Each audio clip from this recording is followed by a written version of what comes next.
It's Wake Up Wyoming with Glenn Woods. Yeah.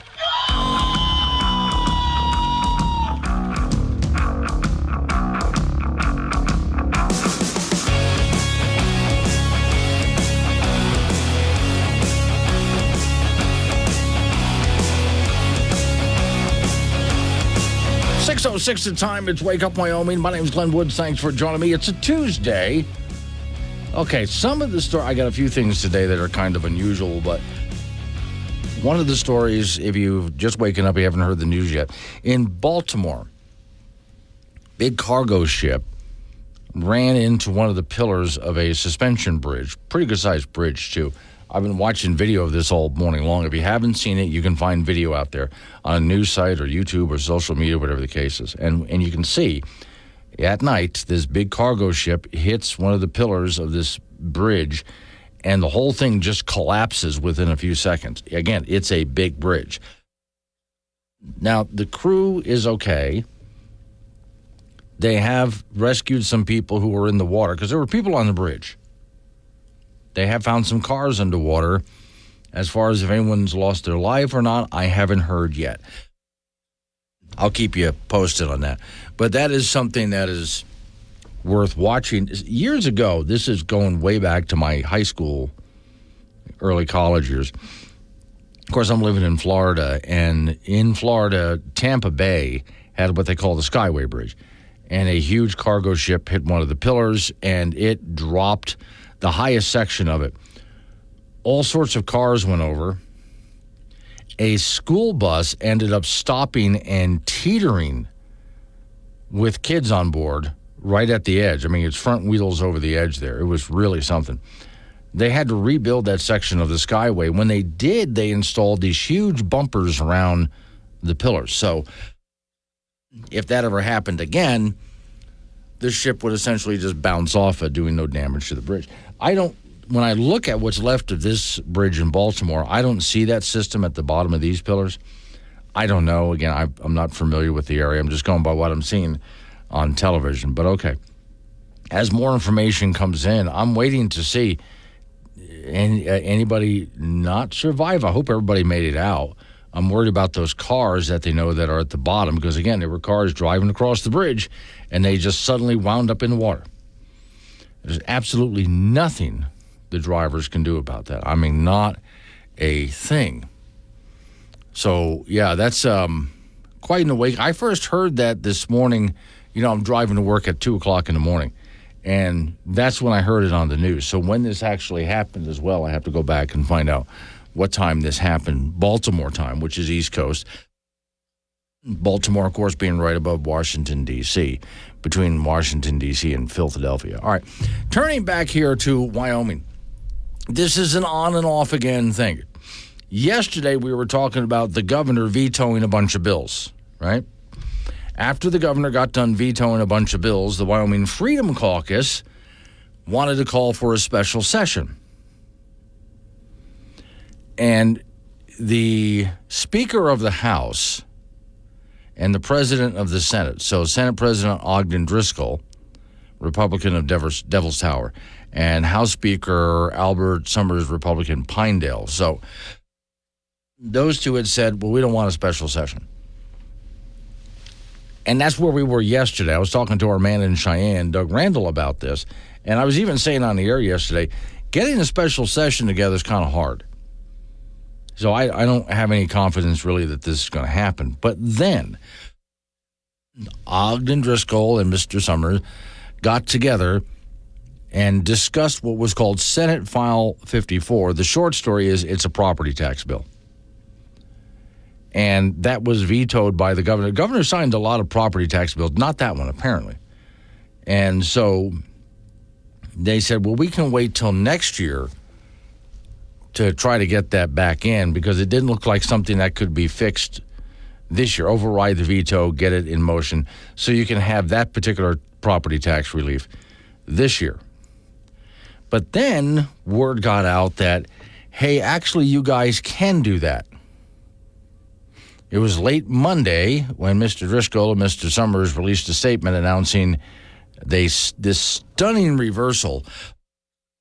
Turns out Senate File 54 can be implemented for this tax season, so you could find some quicker tax relief. So this is a note that was sent out by Mr. Summers and Mr. Driscoll. It says, while not reflecting the property tax exemption in the April assessment schedule may lead to some confusion, we believe it is likely still worthwhile to consider a special legislative session to enact meaningful property tax relief this year. Okay. All right. Now, I'm a little sketchy on the details as to, they're doing this around Senate File 54 as to how we wound up in this situation. But now they're actively suggesting, and they've even been talking, these two, the President of the House, Speaker of the House, President of the Senate, are not just talking to each other, but talking to the governor about a special session. So my question is, if that happens, are they also going to address vetoes like gun-free zone bill that was vetoed, the part of the University of Wyoming DEI program, and some other vetoes? Well, okay. With that in mind, Miss Mary let me know just before I got on the air, John Baer with the Wyoming Freedom Caucus is going to call about 7:20 this morning, and he's going to talk about this. So again, special sessions are hard to get together. They can be put together. It can happen. The governor can call a special session. You can get certain members' numbers. There's procedural motions to do this. In fact, let me call this up because I looked up a little bit, but you can consult your Wyoming Constitution as to how they call a special session. So hang on while I open this up. I have a little bit here that I put at the end of a story I posted for you guys. A 2/3 vote is not required in the second house. Special sessions may be called at any time by the governor or legislator in accordance with the Wyoming Constitution. And then you can go ahead and look at the Wyoming Constitution and see the different procedures for doing that. So that's what they're talking about right now. And we'll see. That's an interesting reversal because, again, I was talking yesterday, not just on the air, but with our man in Cheyenne, Doug Randall, about the odds of having a special session. And we both agreed, it's probably not going to happen. Then suddenly today, maybe it is. We still don't know yet. But if they did this, there's a good chance that we can go through. And I did put a note out to Ogden Driscoll asking him if he would be willing to come on the program and discuss this Senate File 54 in detail, what happened with it and why they want to call back a special session to see if they can get this enacted in time so the next time you pay property taxes, you actually have relief from this. You will have relief in other ways, but this was a different Senate file. So, all right. We'll see what happens. It was just an interesting turnabout suddenly on Monday afternoon. Woke Radio, WOKE, where we're 100% solar powered, giving you sustainable programming and weather says calm. No power. The sun's shining, right? Maybe we can get Mom's treadmill hooked up to the grid. Wake Up Wyoming goes anywhere you do with the Wake Up Wyoming app. Free download for Apple and Android. This is K2 Radio.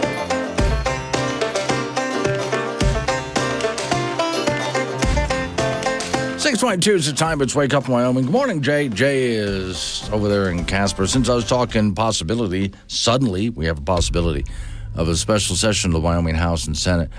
Jay says the $350,000 potential cost of the special session seems rather small compared to the loss that the property taxpayers are subject to otherwise, don't you think? This is one of those cases where I really am in favor of a special session, but we'll see how this plays out. All right, so again, 7:20 this morning, a member of the Wyoming Freedom Caucus is going to call into the program to discuss exactly this and what else might be done if they did have a special session. All right, this is just fun. I was complaining a while ago that when it came to the choice of candidates out there for president, we have two parties the two major parties. There's also the Green Party that's out there, and one guy running as an independent, and that's it. And I usually like to have other choices out there. The Libertarian Party, the Constitution Party, and so on. But those people aren't doing anything that I've seen so far. Then comes this guy. A man changed his name to literally anybody else. And he's running for president of the United States. Howdy, gentlemen. Running for president How y'all doing? isn't easy, Are they doing it? but a catchy name Literally anybody else? That's my name. is a start. Hey, how's it going? So what do I call you, Mr. Else? No, he's not joking. My name is literally anybody else, and I'm running for president of the United States. And it says so right here on his Texas license. You know, it's not necessarily about me as a person, but it's about literally anybody else as an idea. Literally anybody else is a 7th grade math teacher from North Richland Hills, Army veteran, Howdy, sir. a 35-year-old now running for president in his first year of eligibility. Donald Trump, Joe Biden, they're under it would be literally anybody else. And the reason why 300 million people, we can do better. you might find relatable. There really should be some outlet for folks like me who are just so fed up with this constant power grab between the two parties that just has no benefit to the common person. Before he was Mr. Else, he was Dustin Eby in the eyes of the state, a voter with centrist beliefs and wholly dissatisfied with the current candidates Republicans and Democrats are offering for the White House in November. So he changed his name and began his candidacy Who are you voting for? kind of as a protest. Literally anybody else for president. It's a real item. Statistically, Mr. Else doesn't stand a chance. In Texas, just to get on the ballot as an independent, he needs more than 113,000 signatures from non-primary voters by mid-May. You satisfied with Trump and Biden? We have a third option. This is him trying to grab some of those signatures before a Stars game. And yeah, You don't follow much? politics ain't easy. Other states, they have similar requirements. Else's best shot is applying to be a write-in candidate where signatures aren't often needed. Write the name in. Write the name in the ballot. But winning, not really the point. In his mind, it's a statement about the current state. We don't have a neither option on the ballot. And this kind of fills that role. Y'all take care. In Dallas, I'm Matt Howerton. Okay, so I get he's really just trying to make a point. But now his ability to get on every single state ballot, that's not happening. He's not even going to get on in Texas. However, could he do the write-in thing? Yeah. So if you're dissatisfied, you could literally write in literally anybody else. Now, again, the story here in front of me. A Texas man legally changed his name to literally anybody else and announced he's running for president. Yeah, that's all you have to. That's easier to remember. You don't have to wonder, what was that guy's name? Get literally anybody else. He said 300 million people can do better. There really should be some outlets for people like me who are just so fed up with the constant power grab, as you heard him say, between the two parties. So now, literally anybody else, which I wonder, when you meet the guy, like the reporter asked, what do I call you? I guess you call him literally, that's his first name. Would make it onto the, can he make it on? Okay, he needs 113,000 signatures just to get on in Texas. In fact, right now, Robert F. Kennedy Jr., is that who's running independent? He's having trouble getting on in a lot of different states. I do remember here in the state of Wyoming, word was put out, and there were people going around who worked for his campaign around the state of Wyoming trying to get Kennedy on the ballot in Wyoming in time. They have a lot of work to do to get him on, but especially very difficult to do in a state that's so heavily Republican, like Wyoming, so heavily in favor of Trump. Probably Kennedy can't do it. But here's where I look at, if you do a write-in candidate instead, they have a much better chance. So let me see. Here's okay, I played the segment there. That was okay. I'm going to track this guy. I was about to, let me see if I can find a web page. If you're going to be a candidate, you have to have a website, right? So okay, I'm grabbing here literally anybody else, and I'm pasting that in for just to let you know if he has a website or not. I'll say, okay, no, I don't see yet a website. Here's a bunch of television stations that have written up stories about him, but I haven't found a website for the guy. I often tell people who are starting to run for any kind of political office, one of the first things you have to do is get yourself on a website and social media too. You have to, because that's the way it's done today. Doesn't matter if you like the internet or not. That's the way it's done today. And that's one of the reasons I've complained to the Libertarian Party and the Constitution Party here in Wyoming. Nobody knows you're out there. I mean, literally, nobody knows that you're out here. Okay, so I clicked on, even on social media here, I found a whole bunch of stories about him, but I don't see a social media page for him. Okay, well, again, he's just trying to make a point. So it's not like he's serious about this, but he is serious about making a point. He is getting a lot of media attention. Coming up on 6:30, local news coming your way right after local news update on the weather forecast. You and I back into it again. Your extended weather forecast is 6:45. I had some snow on my car this morning. Some of you might have that. It's Wake Up Wyoming.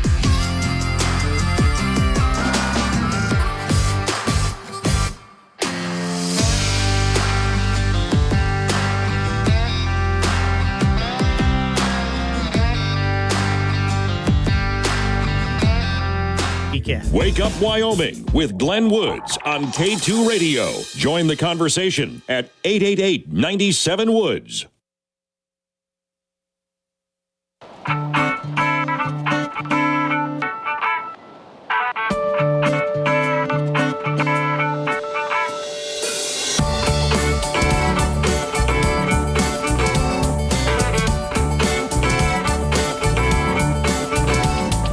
Six starting 6 at a time. It's Wake Up Wyoming. So if you're just joining me, I was playing some audio. There's a guy who's running for president. Absolutely no chance of even getting on the ballot. But he legally changed his name to literally anybody else. That's what he changed his name to. Literally anybody else. And he wants to be on the ballot, or at least write him in. If you don't like Trump or Biden, you can vote for literally anybody else. And that's him. Now, Morning Red sends me a note. He won't win, but if enough people write him in, it could send a message to the Democrats and Republicans that they are missing a huge chunk of the voting public. All right.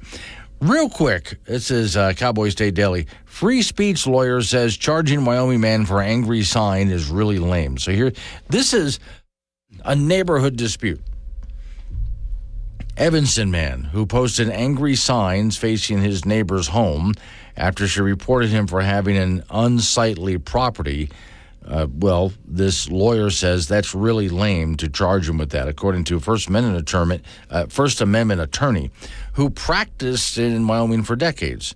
Quinn Gronman, 44 years old, charged in Uinta County District Court with intimidating a witness because he posted throughout his property, facing toward his neighbor's house, at least one angle toward her living room window that said, "You can go blank way off, mind your own business."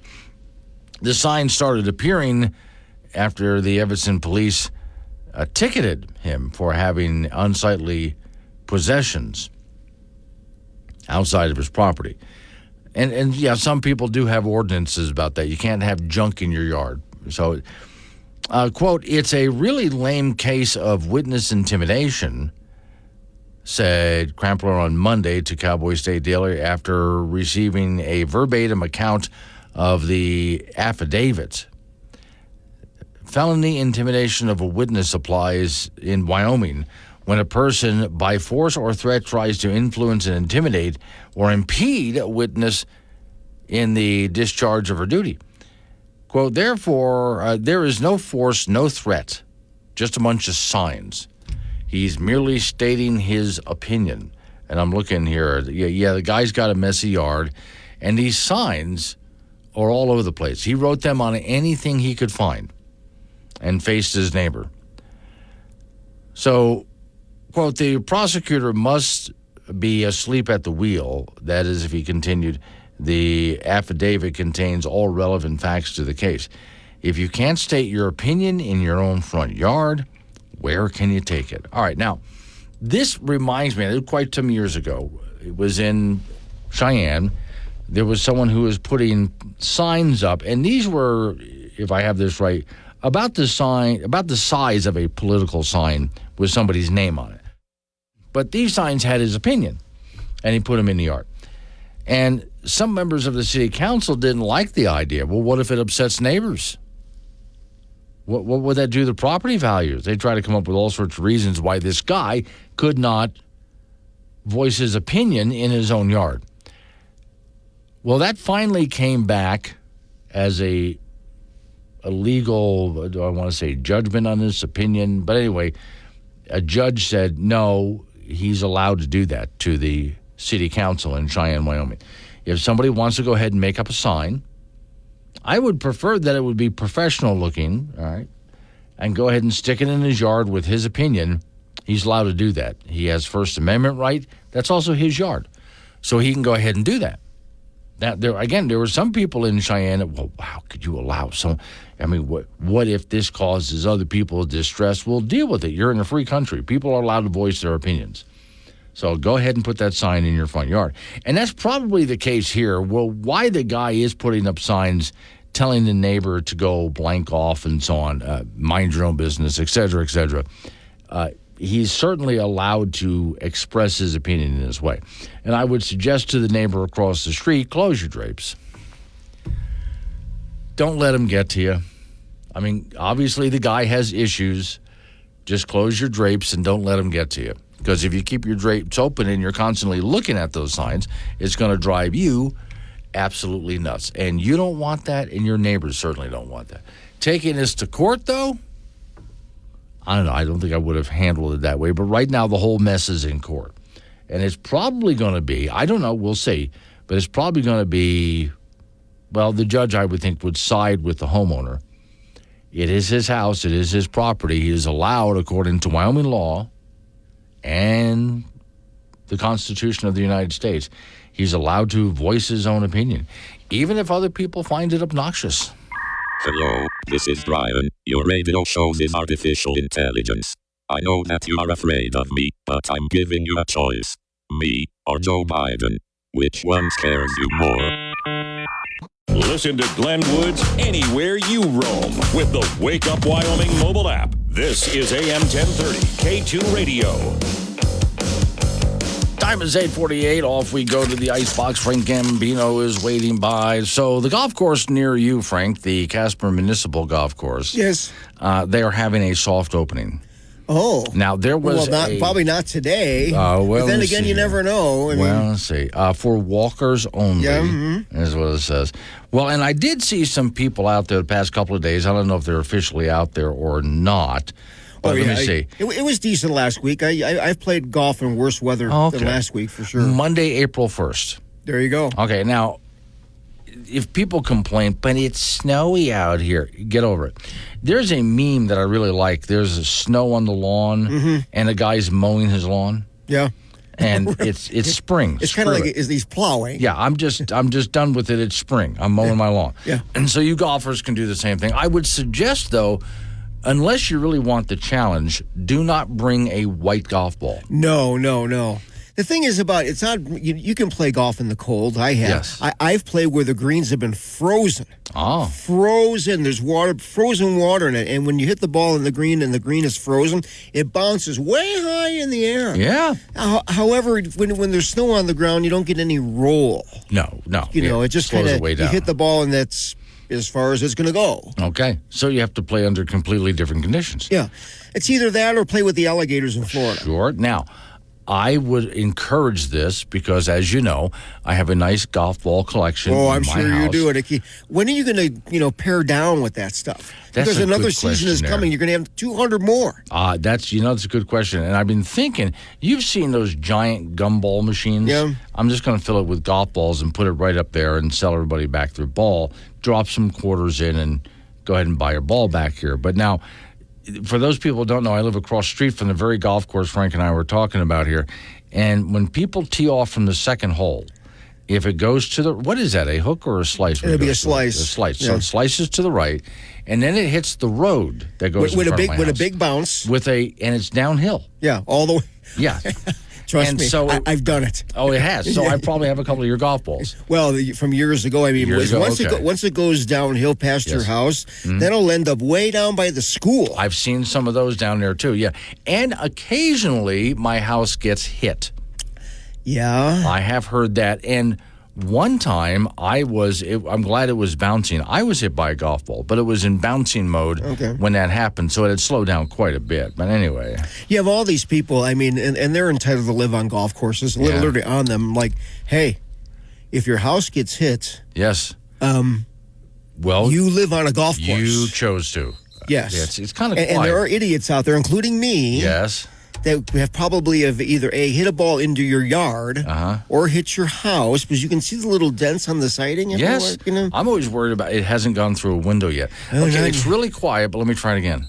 Yeah, there it is. It's just really quiet. All righty, in college football, the Wyoming Cowboys will start spring practices today in Laramie. Folks do return 16 starters from a year ago and have to break in a new quarterback at Evan Swoboda. Running back Harrison Whaley returns, so the offense has plenty of experience. Casper native Jordan Bertinoli comes back on the D-line, plus senior nose tackle Gavin Meyer. Cowboys will have 15 practices in the spring. The annual spring game will be at Cheyenne East High School on April the 27th due to construction at War Memorial Stadium in Laramie.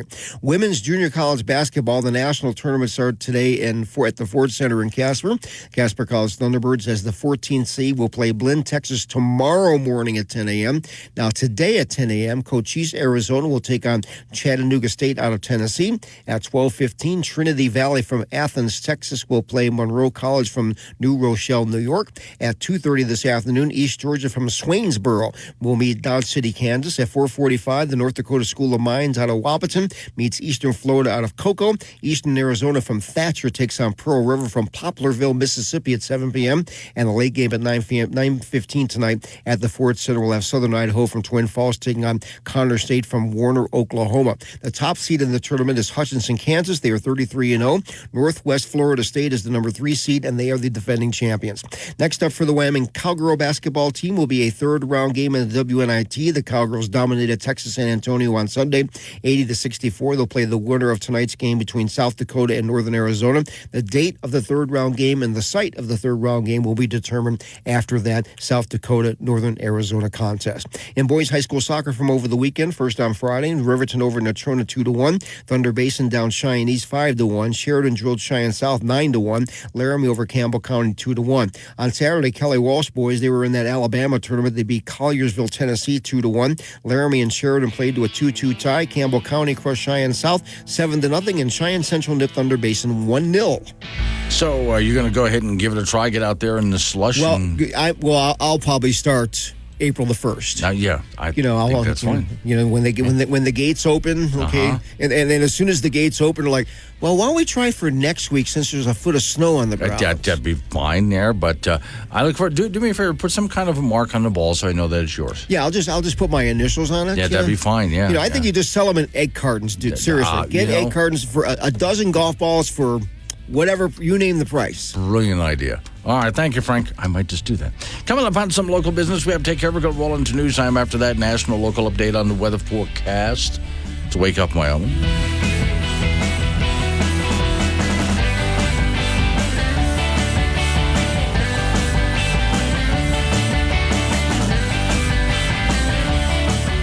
Week.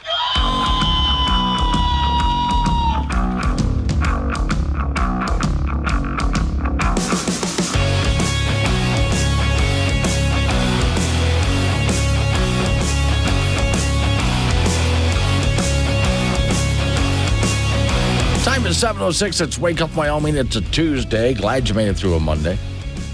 I hold phone calls and stuff like that for just a little bit. We got some things to get through, and I'll explain in just a bit. And yeah, for those people who've been asking me, Chet was one of them in Yoder, but some other people. I've been watching it since 2 o'clock this morning. There's that big cargo ship in Baltimore that hit a bridge, and it's a suspension bridge. Pretty good size one, too.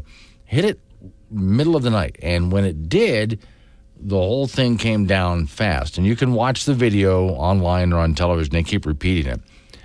last I heard with the news top of the hour, there's still about 7 people missing. There's some cars underwater. We'll see. They rescued a lot of people, but there were people driving across the bridge, working on the bridge, on the cargo ship.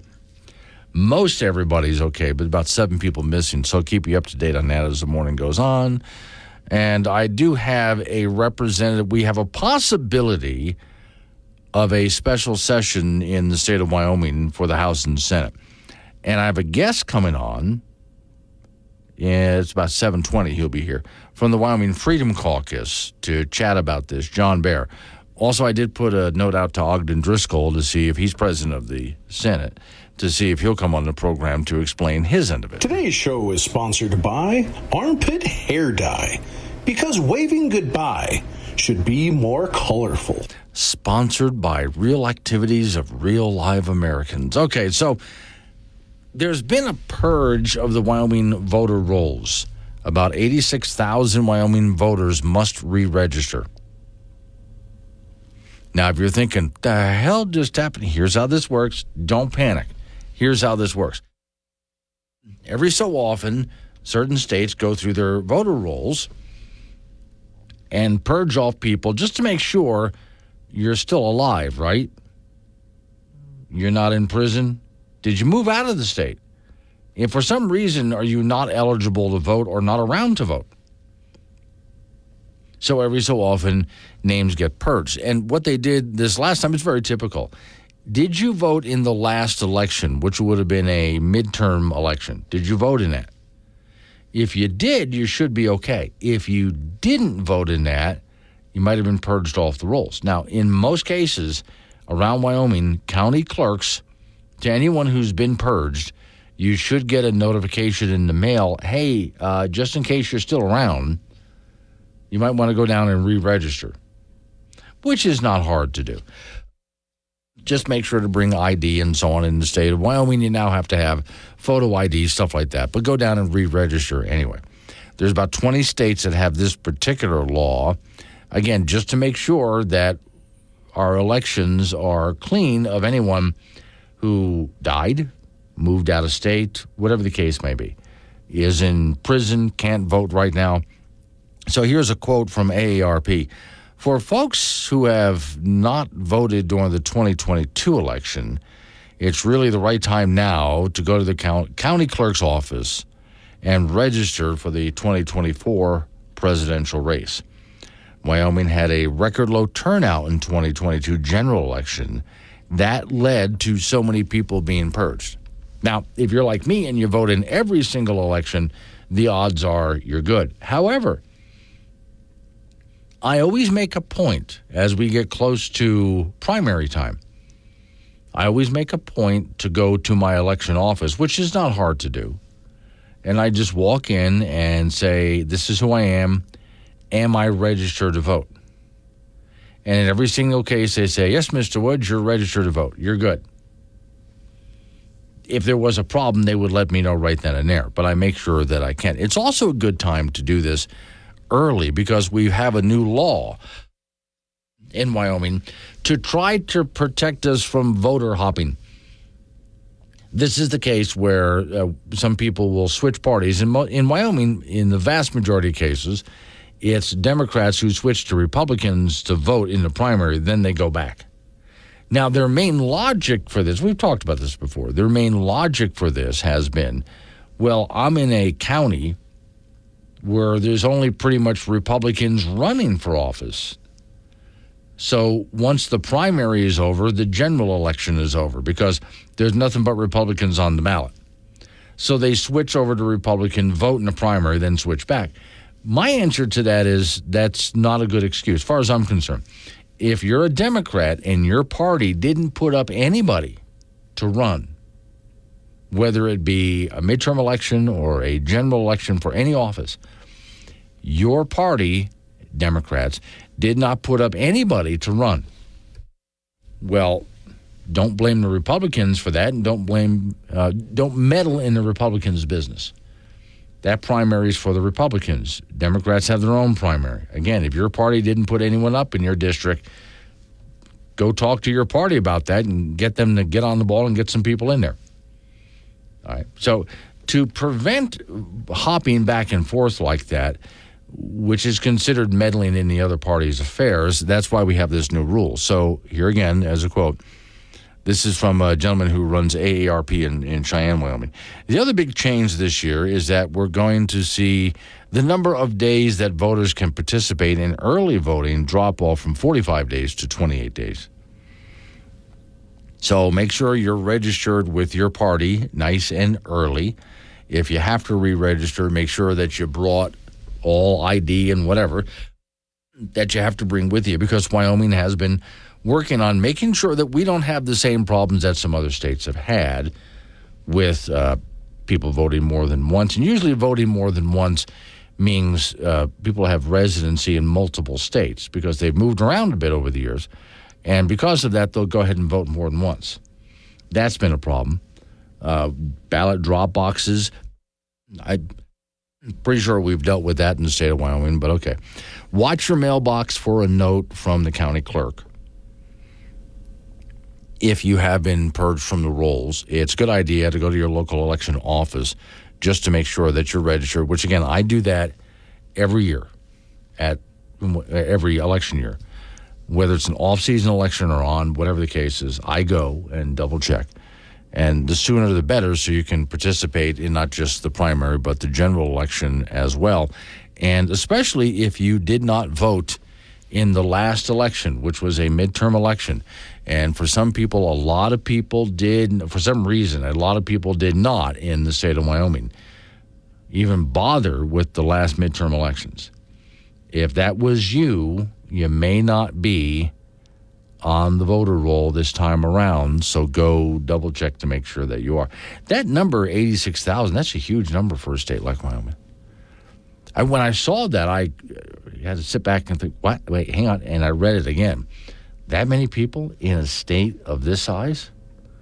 All right, because if we were a bigger state like Florida or Texas, that would be a small number. But in Wyoming, that's a huge number. All right, so double check yourself, make sure you're ready. And on the third day, God created the Remington bolt action rifle so that man could fight the dinosaurs. Amen. You asked for an expert. We didn't have the budget for that. Wake Up Wyoming with Glenn Woods, weekdays 6 to 10 a.m. and 24/7 on the Wake Up Wyoming app. 7:19 is the time. It's Wake Up Wyoming. Okay, so after this past legislative session, Governor Mark Gordon vetoed quite a few things, and that didn't set well with certain members of the Wyoming House and Senate who started calling for a special session to correct that.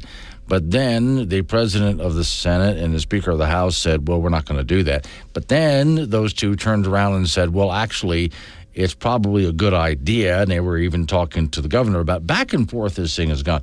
To give you one perspective on this, we're joined by John Bear of the Wyoming Freedom Caucus. Thanks for coming on this morning. I know there's a lot of confusion surrounding it. Good morning, Glenn, and thank you for having me on. I'm anxious to speak to your listeners and share my side of this story. Okay, now I was saying yesterday by reading something that came from the Freedom Caucus that was said that you folks believe that the Wyoming House and Senate adjourned early, and yet a representative of the House called this program and said, no, you didn't. So did you adjourn early or not? Well, the point is that there are 3 days remaining that we could have been in session that were part of the budget. Okay. And that we could have used, and that's more than we needed to override those vetoes. Okay. Now, I do know that the Speaker of the House and the President of the Senate would like to get together over, I think it's Senate File 54, which is one of those tax relief bills. But if they're able to make that happen, can you still meet about other things? Because you have a whole list of vetoes that you folks would like to override. Yeah, we have a list of 6 items that we'd like to override that had overwhelming support in the legislature. And frankly, it's because it's an election season, and it's overwhelmingly supported by the people of Wyoming. So when we go into session, Glenn, really, it would be just like any other session, and it would be open to as many bills and almost as much time. I think 20 days is the maximum you can have a special session. But we generally, in order to get the majority to be willing to go into special session, we make agreements that will limit it in some way. And so to make that effective when we get into session, we have to vote on rules, and that takes a 2/3 majority. So 2/3 of us will have to agree on what this session will really be about. And at any point, a member can move to adjourn right away if those rules aren't met and those agreements aren't met. So it's a pretty precarious thing to get a special session done. That's why I was talking with our man in Cheyenne, reporter Doug Randall, and he and I were going back and forth on the odds of this happening, because I know folks like you would like to see it happen, but there's a bit of a process. I mean, how difficult is the process?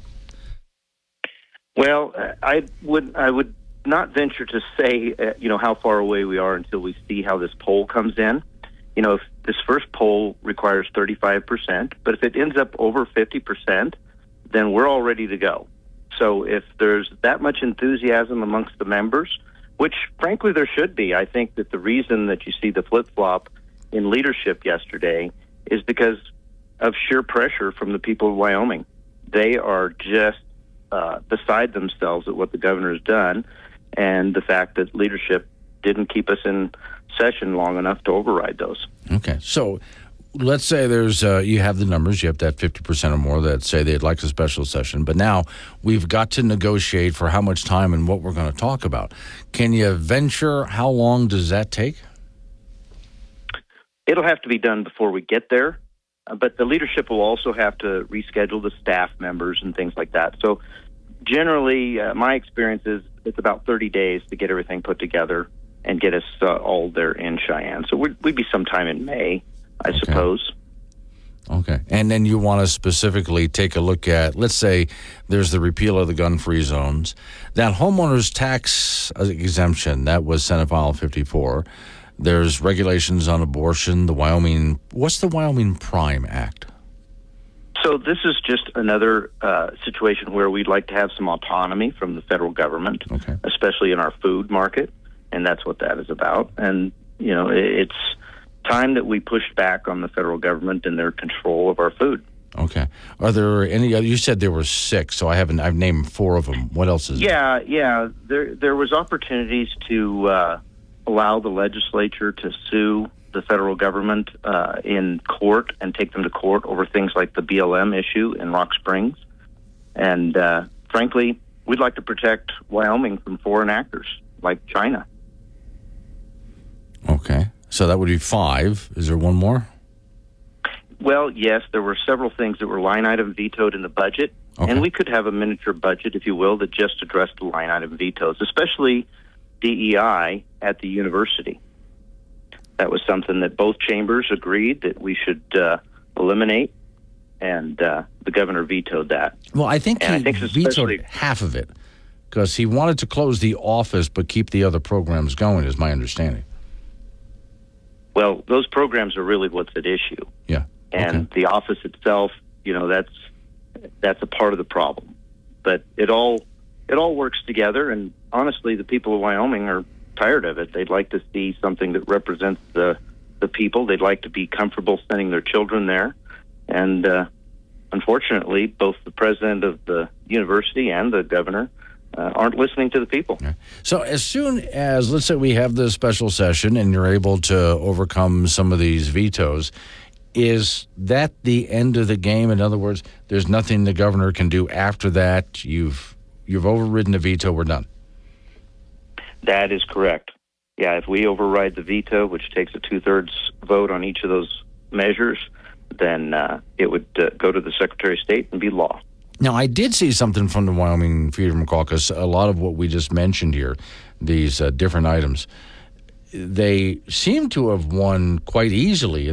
Some of them were a bit difficult maybe to get out of committee, but once they got out, they seem to have won quite easily in the House and Senate. Is that pretty much the case with all of the bills? Or do you look at a couple of them that you might think maybe they don't have as good of a chance? I think all of them have a great chance, and I'll tell you why, Glenn. It's an election year, and I think a lot of legislators felt like they had to hold their nose and vote for those bills the first time, and unfortunately for them, the people are really paying attention right now, and they're going to have to go back and do it again. Okay. So now, from a people's point of view, since you're talking to folks on radio stations around Wyoming here, I know the Wyoming Freedom Caucus that's one group that's working for a special session. And, of course, I do know right now the president of the Senate and the Speaker of the House are talking about it, so at least they're in the conversation right now. But is there anything the average citizen can do? Is there someone they should call or write or drop an email to? Absolutely, Glenn. They should be contacting their representatives, ensuring that they're on board with this special session, as they should probably reach out to their neighbors and let them know that they should also do that. Okay. It's pressure that worked. I mean, honestly, if you look at yesterday morning, the leadership flat out rejected our proposal of a special session. And, it was a complete flip-flop yesterday. And last night they came out understanding that, we probably need to do something about this. The people are very upset. We're just trying to be a voice of the people and starting to bring what I would call a can-do attitude and hoping that it catches on in the legislature. Because I follow all sorts of different news organizations, I can see the different bills that you've called up today during the program. But is there any place where average folks out there can go ahead and take a look at what your concerns are and what you want to go back into session for? Yeah, I think our Facebook page is an excellent place to get news. People can sign up for to be on our email list, which is a Substack. And we can keep them informed. We sure can. And that's really what we'd like to do, Glenn, is be a voice of the people. All right. John, thanks for coming on this morning. I appreciate your time and your explanations. Thank you, Glenn. Coming up on some local business we have to take care of. Going to roll into news time after that. National, local update on the weather forecast. Then you and I again. Oh, and at 7:45, Don Day talks about a spring weather forecast that's just going to be squirrely and messed up, but that's what time of year it is. He'll explain it to you because it's, that old joke, if you don't like the weather, wait 5 minutes. Yeah, okay, that's what we're talking about. So Wake Up Wyoming.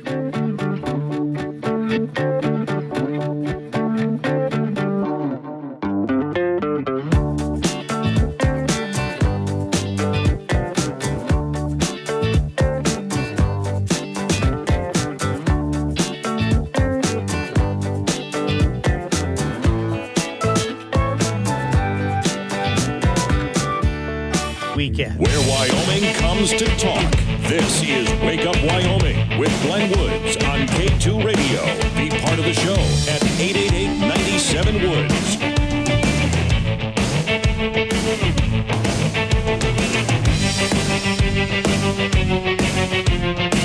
7:36 the time. It's Wake Up Wyoming. My name is Glenn Woods. Thanks for joining me. All right, 888-97-WOODS, the phone number. That's 888-97-WOODS. This is just entertaining. Okay, again, Cowboy State Daily story. Wyoming meth mule, meaning he was the guy who carried the meth into town, says he didn't realize he also had fentanyl. Is that an excuse? Is that an argument that's supposed to work? Well, gosh, officer, I knew I had the meth. I didn't know I had fentanyl. Can't blame you for that. Wyoming man fresh out of prison. Oh, great. He's fresh out of prison and on parole, meaning hadn't learned a damn thing. Admitted to being a Cheyenne methamphetamine mule, but said he had no idea he was also transporting fentanyl pills in the capital city. So that's in Cheyenne, right? Christopher, Isagrig? Okay, I guess, 38 years old, recently serving prison time on drug theft violations, but was released on parole September 2023, having learned nothing. According to court documents, federal charges filed Thursday against him. So it was right around midnight, March 11th, when his 2007 gold Ford Taurus, oh, that just sounds classy, trundled through a flashing red traffic light at East 6th Street and Logan Avenue. Okay, so now he's running red lights. Again, not the brightest bulb in the... All right. Prompting Cheyenne Police Department officer to follow him, according to a affidavit filed in the case. They followed the Ford. The officer followed the Ford inbound for those people who know the Logan Viaduct toward Nationway Road, then saw the Ford fail to come to a complete stop again at Logan Avenue and Nationway Road. A flashing red traffic light just goes through it. So he's convicted of traffic stop violations, which had Wyoming license plate. The male driver of the car was alone, said the affidavit. Okay. So he asked another officer to respond. Usually they're like backup doing something like that. Second officer deployed a drug detection dog to sniff the air and the car's exterior.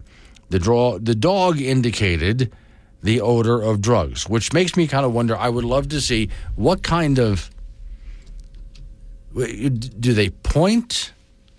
Do they point to the nose and say, I smell drugs? I don't know how dogs do this. I'd love to see how they do that.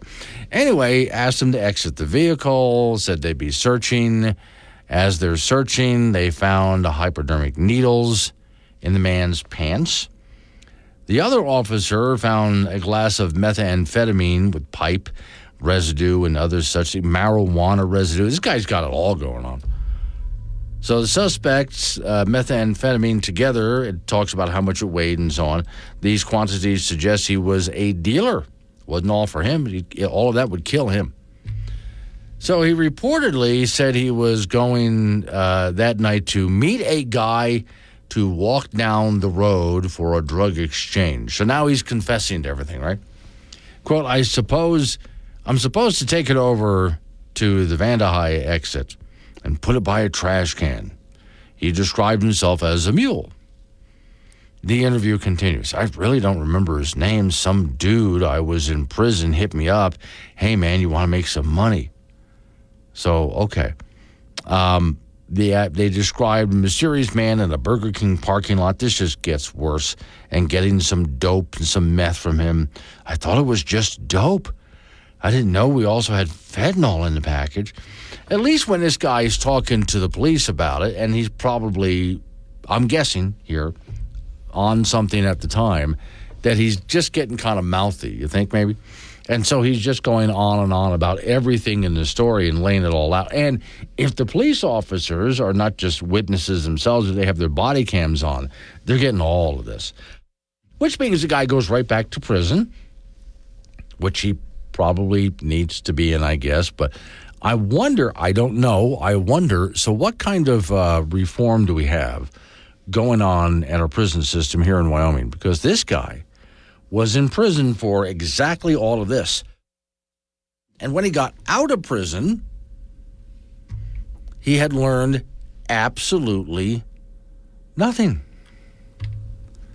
So he goes and does it all over again. So what good is he to society? Is there some kind of something we can do with him? I don't know what. That maybe he can go ahead and can we give him a job in the prison, maybe? Something? So we're not all paying for him for the rest of his life? I'm not sure how this works. This one's for the people who have ever felt the pain of stepping on a Lego. I know it hurts. This one's for the people who have ever felt the pain of losing $1 to a broken vending machine. It's sad. This one's for the people who's allergic to dogs. That must be rough. Get it? Rough. It's gonna be okay. Wake Up Wyoming with Glenn.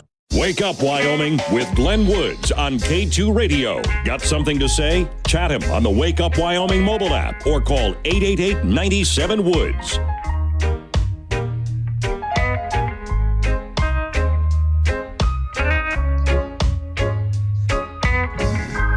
7:45 is the time. It's Wake Up Wyoming off. We go to talk to Don Day from Day Weather. Don, I get up this morning, and there's just a little bit of snow coming down. I mean, it was light, and man, was it dry and fluffy.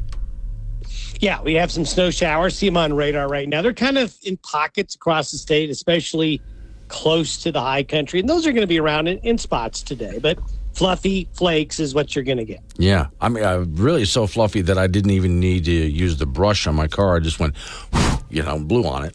And that was it. I've never seen it light like that before. Okay, so is it just sort of in and out of this for the next few days? Or does it settle for a while? It is. Yeah, okay. Today is still going to be chilly. We're still going to be under winds aloft coming in from the west-northwest. So that means, you will look at your wind direction and where it's coming from. That's your source region. But beginning tomorrow and heading into the end of the week, winds coming from the west-southwest. This will do a couple things. It's going to make it a little warmer. So you're changing the direction of where your air is coming from. So that means the Great Basin state. So you're going to warm up a bit. But there's also going to be slugs of Pacific moisture riding along those southwest winds aloft. This is especially true as we get into Thursday and Friday. So while it will be getting milder, we'll have a lot of high mid-level clouds. We're going to see snow falling in especially Wyoming's western and southern mountains, but even up into the Bighorns, some snow showers will be around. So it'll be mild, generally speaking, on the plains, but a little bit wet up in the high country with those snow showers. We're going to have a few rain and snow showers on the plains, but we're going to stay on the warm side of everything probably through the middle of Easter weekend, where things get a little more interesting in terms of it getting colder, more wintry. That's going to be Easter Sunday into Monday, and it's going to start in the west and northern parts of the state first. Okay, now these eastern part of the state, northeastern especially, it's been so dry for so long, they've already started to have some fires up there. Any relief coming? Yes, I do see help on the way in that part of the state in the coming weeks. Okay, that's real good news. Thank you, Don. Don Day with day weather. So I've been worried about you guys up in mainly the northeastern part of Wyoming. Just did not get a whole lot of wet this winter. And I know that impacts you right in through the summer, especially with livestock. But they've already had a few light fires up there. Off we go to the Icebox to talk to Frank Gambino. So, Frank, I came across this little one. You might remember this.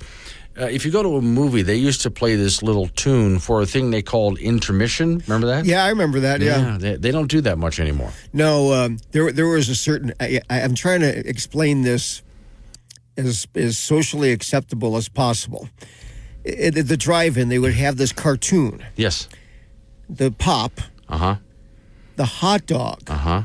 And the bun are dancing. Yes, and they're singing, let's all go to the lobby and get ourselves a treat. Except that the hot dog jumps into the bun. Oh, God. And then everybody who's watching this is beeping their horns. Oh, God. Okay. Yeah, and there are a bunch of teenagers. I don't... Whoops. Yeah. Yeah. Okay. But this cartoon is probably was made in the 60s. Yeah. And maybe earlier than that. They kept playing it every single time. And every time they played it when the hot dog jumped in the bun, people would start beeping their horns. All right. But again, this is what happens when you get a bunch of teenagers here. Well, now, I can tell you, the last time I was at a movie that had an intermission, it was the movie Gettysburg, which was quite a few years ago. 4 hours long. Oh. So they had to have an intermission. These days, there are certain epic movies they've come out with just recently that are 3 hours long, but no break. 3 hours is still a long time to sit and watch a movie continuously. They need to have at least, if you're not going to give us an intermission, at least have a segment of boring dialogue so we can get up and go do our business and come back and nothing that's happened, they're still involved in some boring dialogue. You would be hard-pressed to find a director who's going to make me that's not going to happen. Are you going to make me stop my movie so people can go to the bathroom? Complete pipe dream. Now, did you ever buy snacks or was it too expensive? You know what? Normally for the drive-in, we brought our own. Yeah. Bucket of chicken, everything else. Right. At the regular place, God, it was just so expensive then. Mm-hmm. I mean, just for a box of Good and Plenty. Remember that candy? Yeah, I know. It was like the time was like $2. I mean, it was only $1.50 to get in the movie. I know plenty of people that just go ahead and smuggle something in, some M&Ms or whatever in their pockets, just because they're not going to pay those prices. Although, for those who don't know, that's really where the movie theater makes the bulk of its money. It's the snack bar. Concessions, yeah. Yes, it's not the movie itself. They do make some. It's like when you go to a convenience store and get some gas. Yeah. The convenience store makes a little bit of money off that gas, not much. They mainly want you in the store. Yes, for pop and candy and stuff like that you can smuggle into the movie theater. See, I'm still having a problem with this thing. I fired it, but it just didn't. It's so quiet. All right, go ahead. We'll get another one. I want the sound effect where when ice is going into the glass. Yes. Click, click, click, click, click, click. Yes, I can arrange that for you. We can find that. Go with All right, college football. The Wyoming Cowboys will start spring practices today in Laramie. The Pokes do return 16 starters from a year ago, and they do have to break in a new quarterback in Evan Swoboda. Running back Harrison Whaley returns, and the offense really has plenty of experience. Casper native Jordan Bertinoli comes back on the defensive line, plus senior nose tackle Gavin Meyer.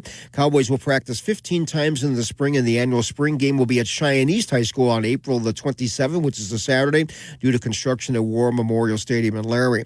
Women's junior college basketball, the national tournament starts today at the Ford Center in Casper. The Casper College Thunderbirds is the 14th seed. Will play Blinn, Texas tomorrow morning at 10 a.m. Today at 10 a.m., Cochise, Arizona will play Chattanooga State out of Tennessee. At 12:15, Trinity Valley from Athens, Texas plays Monroe College from New Rochelle, New York.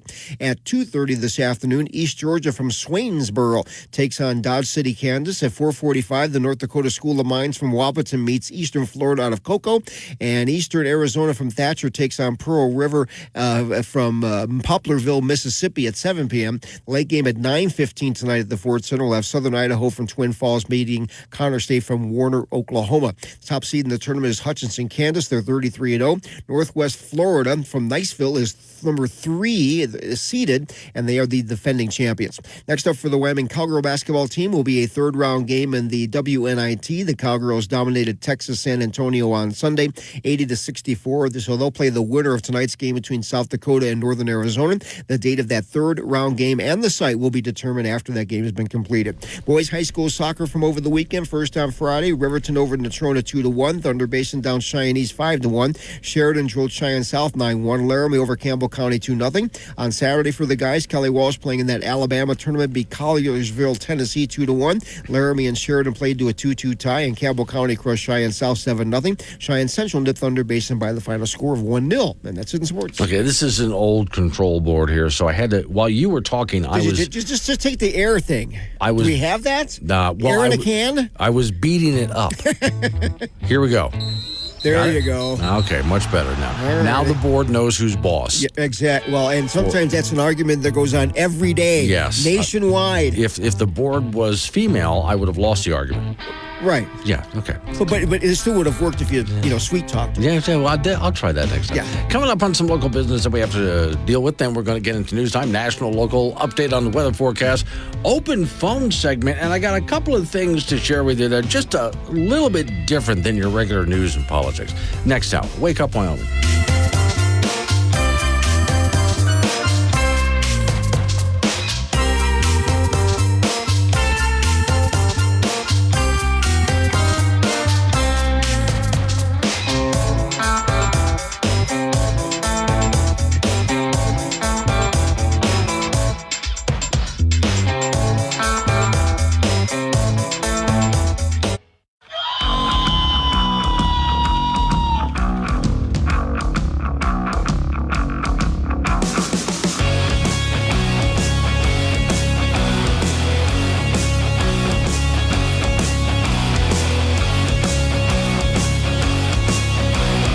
8:06 the time. It's Wake Up Wyoming. My name is Glenn Woods. Thanks for joining me. It's a Tuesday. Glad you made it through Monday. Today's show is sponsored by Armpit Hair Dye. Jesus. Because waving goodbye should be more colorful. Based on an actual product you can buy. I do have right now the most dangerous time in this program. Every single day we do this. I'm putting myself out there. It's risky. It's open phones. Warning. Wake Up Wyoming is about to enter daily open phones. This means that anyone will be allowed to call in and talk about anything. I mean, imagine if we actually allowed you on air to say anything you wanted. Scary, right? Well, we're just that brand of crazy. If you are offended by what other people think, then maybe you want to tune out right about now. Just saying. If you should choose to call, just remember, the more funny and interesting you are, the longer Glenn will keep you on the line. Obnoxious jerks will be hung up on. Dave, all right, strap in, and let's do this thing. 888-97 Woods, the phone number. That's 888-97 WOODS. Just to get you up to speed real quick on something I've been talking about this morning, which it sounds like we have a little while before we'll figure this out. Will there be a special session of the Wyoming House and Senate. For how long and what will they discuss? At first, the answer is, well, there's a lot of call for it. And then the president of the Senate and the Speaker of the House said, we don't want to do that. But they changed their minds yesterday and said, actually, there's one Senate file, which is it's a tax bill on your property taxes that they would have liked to have seen not vetoed. So that's something they would like to get together on. They're talking to the governor about it. So I did have, I believe, Representative John Baer of the Wyoming Freedom Caucus come on his program last hour and explain what the process is to set that up and what the Wyoming Freedom Caucus would like to get done. And it depends on what they agree to, but it's possible, if they do have a special session, that they could end up looking at a lot of things, and it could possibly run as long as a regular session. Depends on what everybody agrees to. That's being worked on. That could take a while. That could take a few weeks to get done, maybe up to a month. We'll see. That's what he said. There was also some disagreement. So the representative I just had on the phone said that, well, if we hadn't have adjourned like 3 days early, we wouldn't be doing this right now. But there was a representative who called me yesterday and said we didn't adjourn 3 days early. So I tell you what, I'll let those two fight it out as to which is the truth of the matter, and they can get back to me on it. Because one's telling me they did, the other one's saying no, we didn't. Well, whatever you guys decide, get back with me on that one. For the rest of you, I'm going to do something just a little bit different here. Let's just step way back in time. For those who are old enough to remember, Paul Harvey, who, when it comes to radio, is one of the great iconic figures of radio, not just for that voice and that speaking style, but also the stories that he told. Wow. I mean, his broadcast used to come on at noon every day for most radio stations around the country, and everybody would just stop what they're doing and listen to it. And radio really was king back then, right? So I came across, by accident, Paul Harvey from 1992 talking about something which I think should be of interest to you. Now, the only thing I did, just for sake of time, Paul Harvey, his speaking style was so good. I mean, he was a master at it. And he had these very long pauses. So what I did was I shortened those pauses so this piece is not as long as it was before. And that actually saves quite a bit of time, says your host as he continues to ramble on instead of just playing the damn thing.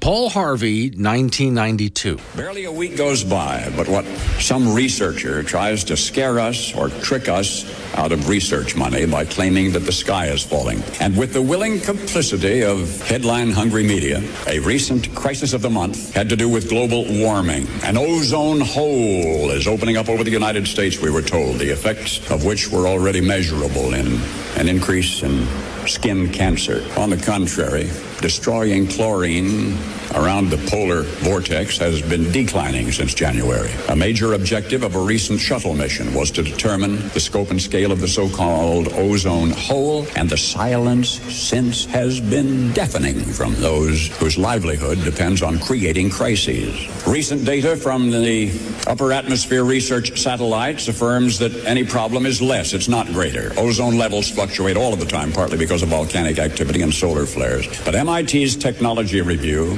has made an exhaustive study of worldwide ocean temperatures since 1851, has concluded that there appears to have been little or no global warming over the past century. In fact, the net rise in world surface temperature during the last century, which was about 1%, almost all occurred before 1940, and that was before aerosols, and that has since been reversed. Former NASA chief Robert Jastrow and former Scripps director William Nierenberg, past president of the American Academy of Sciences, Frederick Seitz, all have concluded in a scathing rebuke of those who make money by predicting global warming, quote, if we allow ourselves to be influenced by press release, we could spend $1 trillion over the next decade destroying what's left of the American economy in an utterly unnecessary attempt to repeal the Industrial Revolution. 1992, Paul Harvey saying that.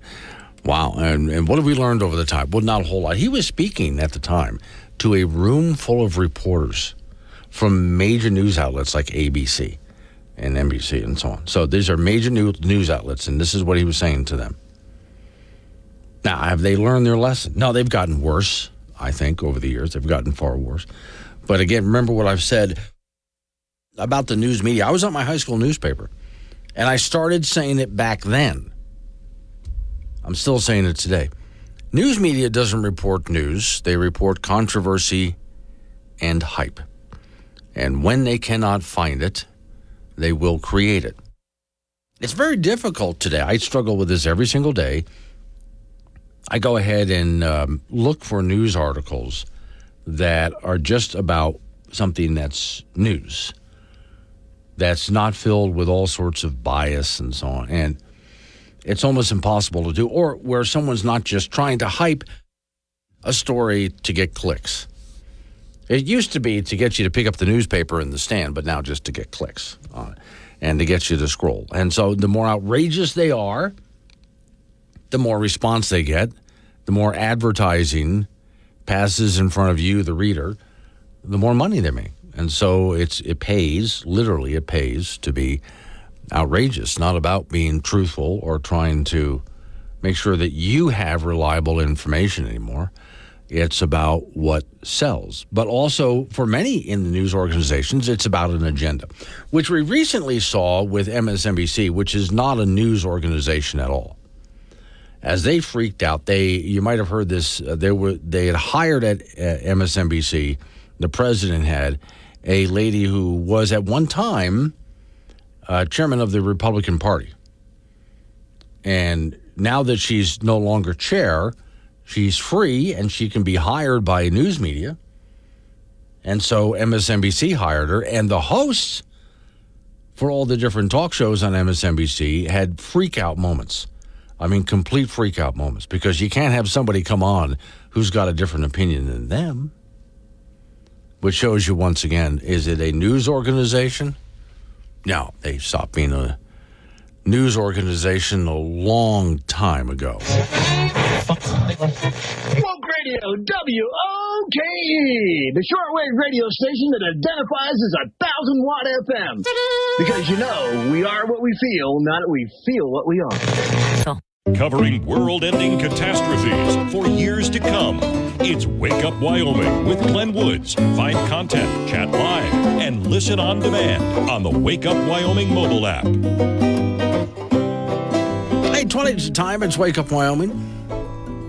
All right, 888-97, what's the phone number? That's 888-97-WOODS. All right, so I'm going to go on to something different. I just played a little bit of Paul Harvey. Now let's head to something completely different. I hope I say his name right. Rick Beato, I think is how he pronounced it. But anyway, he's a very accomplished music producer. He has gray hair, so he has worked for a very long time in the music industry as a producer. Now he has also, along with it, a very successful YouTube channel, right? So with his YouTube channel, he decided to have a conversation about today's music. Now, I know, here's Bert and Cheyenne. Thanks for the memories of Paul Harvey. Good day.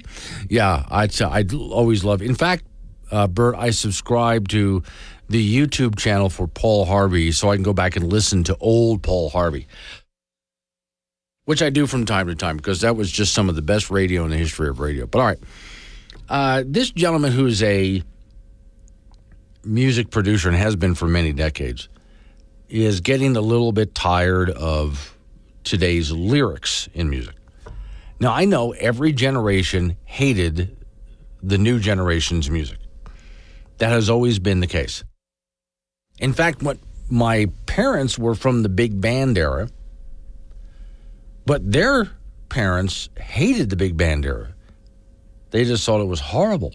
Every generation hates the new generation of music. Now, I think we go in and out of phases. There's times when it's really extraordinarily good, and then there's times where they're producing just junk. Right now, and I know I'm getting older, but there's some really good music out there. There's also just a lot of junk that I don't like. And I know that's part of me just getting old, but listen to what this gentleman says specifically about today's lyrics in music? Do lyrics even matter? This is kind of a discussion I've had since the beginning of time. I listen to these pop songs, I do these countdowns, and especially lyrics today that I hear. And I was listening to this new Jack Harlow song. It's got 500 million plays. I don't know if you know, it's called Lovin' on Me. You guys are going to hate this, but just bear with me for a second here.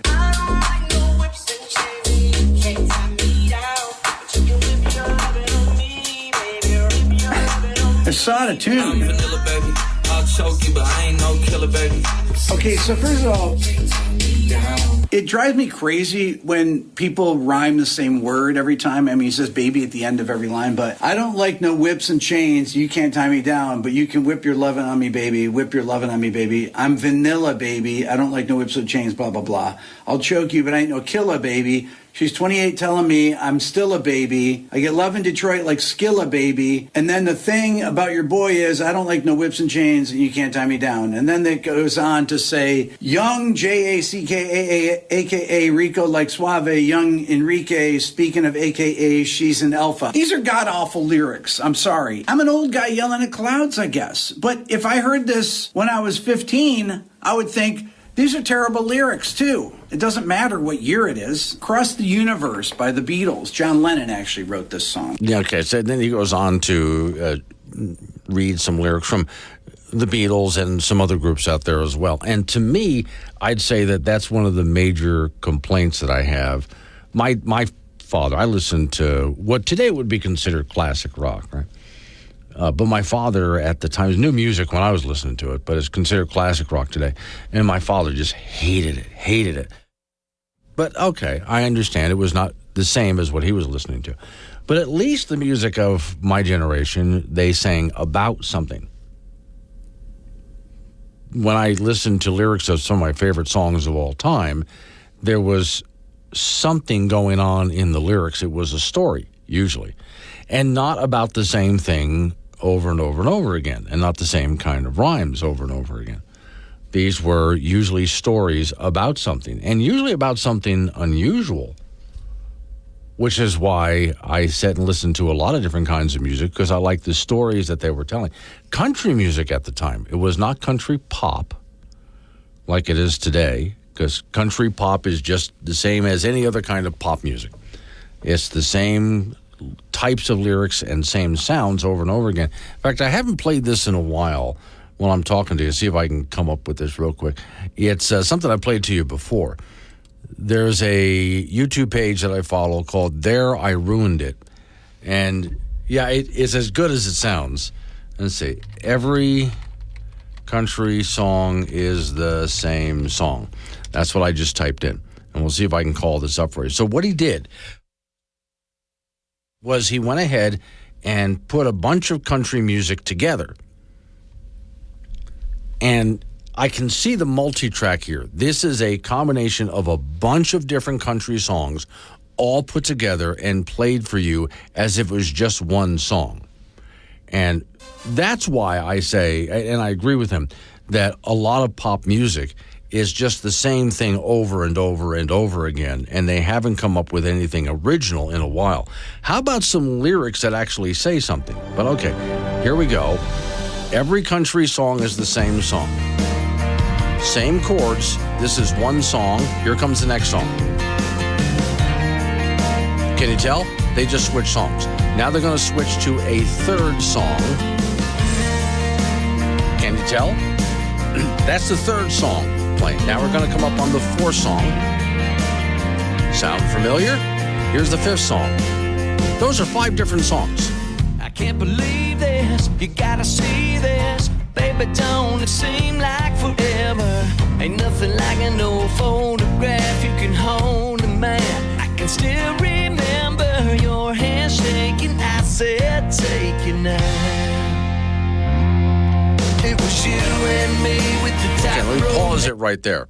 What you just heard was 1, 2, 3, 4, 5, 6, 7 different songs all mashed together. Did it sound to you like you were switching songs? Continuing. There we go. Different song. good jump through this frame right now to let us know how we Now, in this turned case, he's pretty much sticking with just one artist here. But there's another version of this, and I'll see if I can squeeze it in real quick here. Country song mashup. And again, he's going, these are different bands, so my hope is that this is going to sound very different as he goes through. But okay, again, one song, right? Next song. A little bit different, but not too much. Here comes the third song intro. See if you can tell when the fourth song starts. Just did. Here comes the fifth song. Okay, let's get into some lyrics. Cottonwood falling like snow in July. Said fireflies popping like a 4th of July, yeah. Breeze blowing in, your hair blowing round. You're scanning through the stations looking for that country sound. Trucks jacked up, flat bills flip back. It's going down just right. Girl, you make my speakers go. Okay, you get the idea, right? So how many different songs did I just go through right there with those lyrics? 1, 2, 3, 4, 5, 6, 7. So you get the idea. That's why I listened to that gentleman who's a music producer going, what's with lyrics today? It's the same stuff over and over and over again. Or am I just getting old? Fire Pit Paul. Go back and listen to Steve Allen on The Tonight Show reading pop lyrics about 1966. I might have to do that. I can just imagine. Pop music screws up and ruins any kind of music that used to be good. When they popify it, they've ruined it. All right, coming up on local news that we have to get on through, listen to, and then we get into our weather forecast. Nice long segment of open phones after that. Wake up, Wyoming.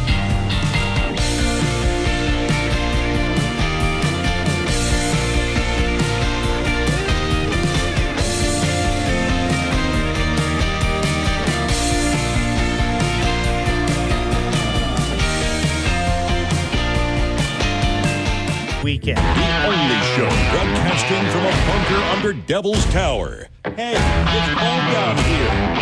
Wake Up Wyoming with Glenn Woods, 6 a.m. weekdays on AM 1030 and FM 95.1.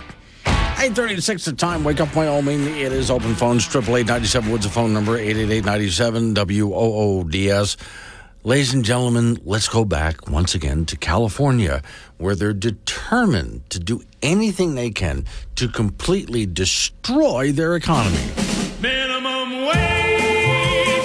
Yeah! Well, we've talked about this before, but this is just the latest of it. Now there's a California pizza chain that wants to lay off a whole bunch of people because of the new $20 an hour minimum wage.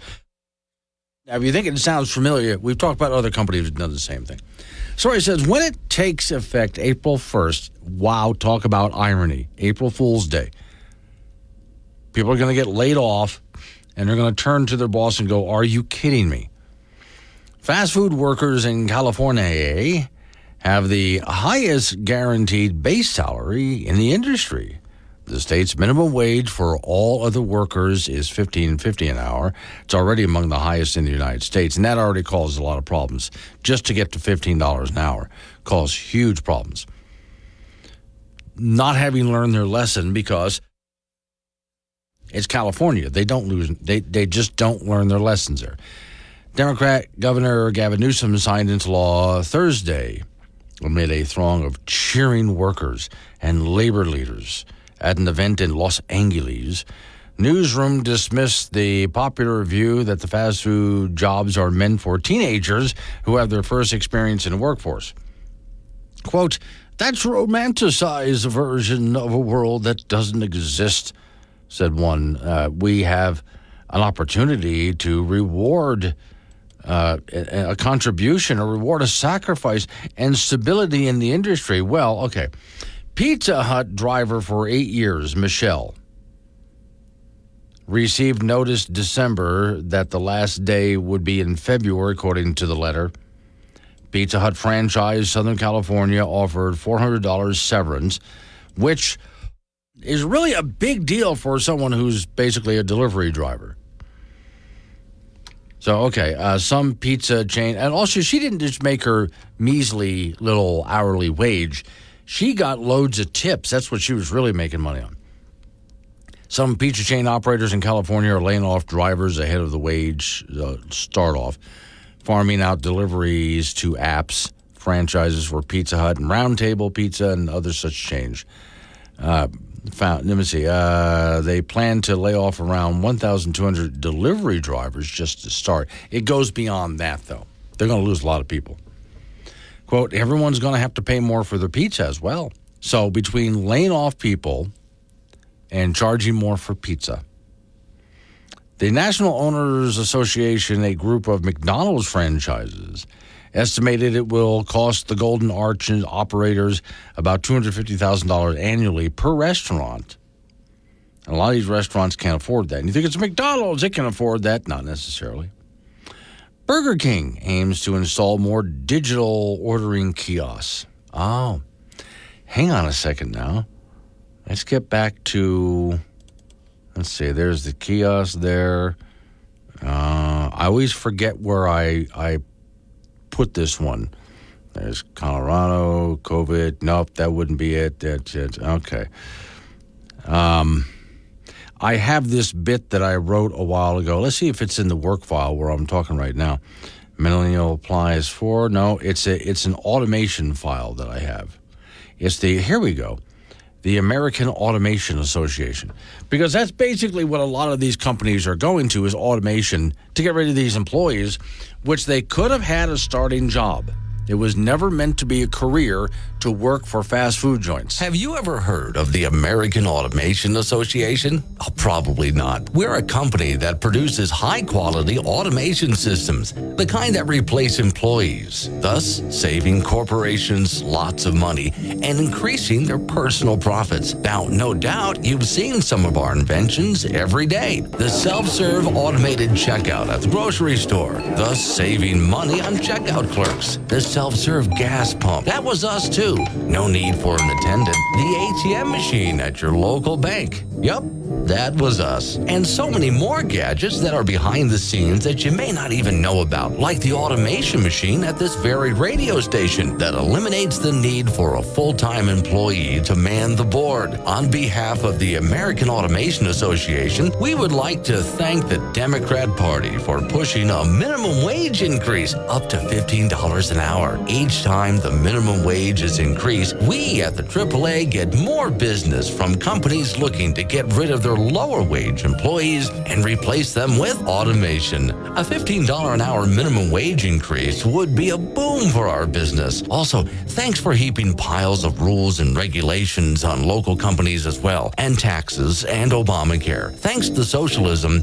business at American Automation is booming. I think the last time I played that, I said to you guys I need to update that, and I do, because that was written back during the Obama years, right? And the big arbitrary number at the time was the $15 an hour minimum wage, which costs a lot of jobs, shut down a lot of companies. Many companies picked up and just left the state, went somewhere else. California hasn't learned. After all the problems caused by raising the minimum wage to $15 an hour, and for some above, now they say, well, that's not enough. Well, it's $20 an hour. It's going to go up from there. Trust me, it's going to. And some people have already suggested we should make it $50 an hour. You wonder at some point, do they ever learn? And I guess the answer has to be no, because they keep doing this. So I wonder, the story that I just read to you here, how many people in California have heard the story? Does it get out in California? I don't know if it does. I'm not sure if it gets out around California. Governor Newsom certainly hasn't heard of it. Democrat Party in California has never heard of this. And it's happening right smack in front of them. And as they take a look at their California cities and towns, which have fewer and fewer restaurants and other types of stores and so on open, and more automation coming in, does at any point it strike them that maybe what we're doing here to increase the minimum wage, among other things, rules and regulations and so on, maybe we're hurting business in California? Well, it hasn't struck them yet. Now, the last story I read about California, there were many individuals and businesses that would like to leave, but believe it or not, they can't afford to leave. If you wonder, how do you not be able to afford? Well, they can't afford to leave because all their money's tied up in their home and their business and so on. They would have to sell that so they could have the money to move somewhere else. And they just can't afford to do that. What makes me wonder, at what point then, I know it's a hard thing to do you finally just say, just screw it. I'm leaving it anyway. I'm just going to let them repossess it all. I'm just going to go somewhere else and start all over again. Best parody song ever by Babylon Bee. Wish we all could leave California now, to the Beach Boys.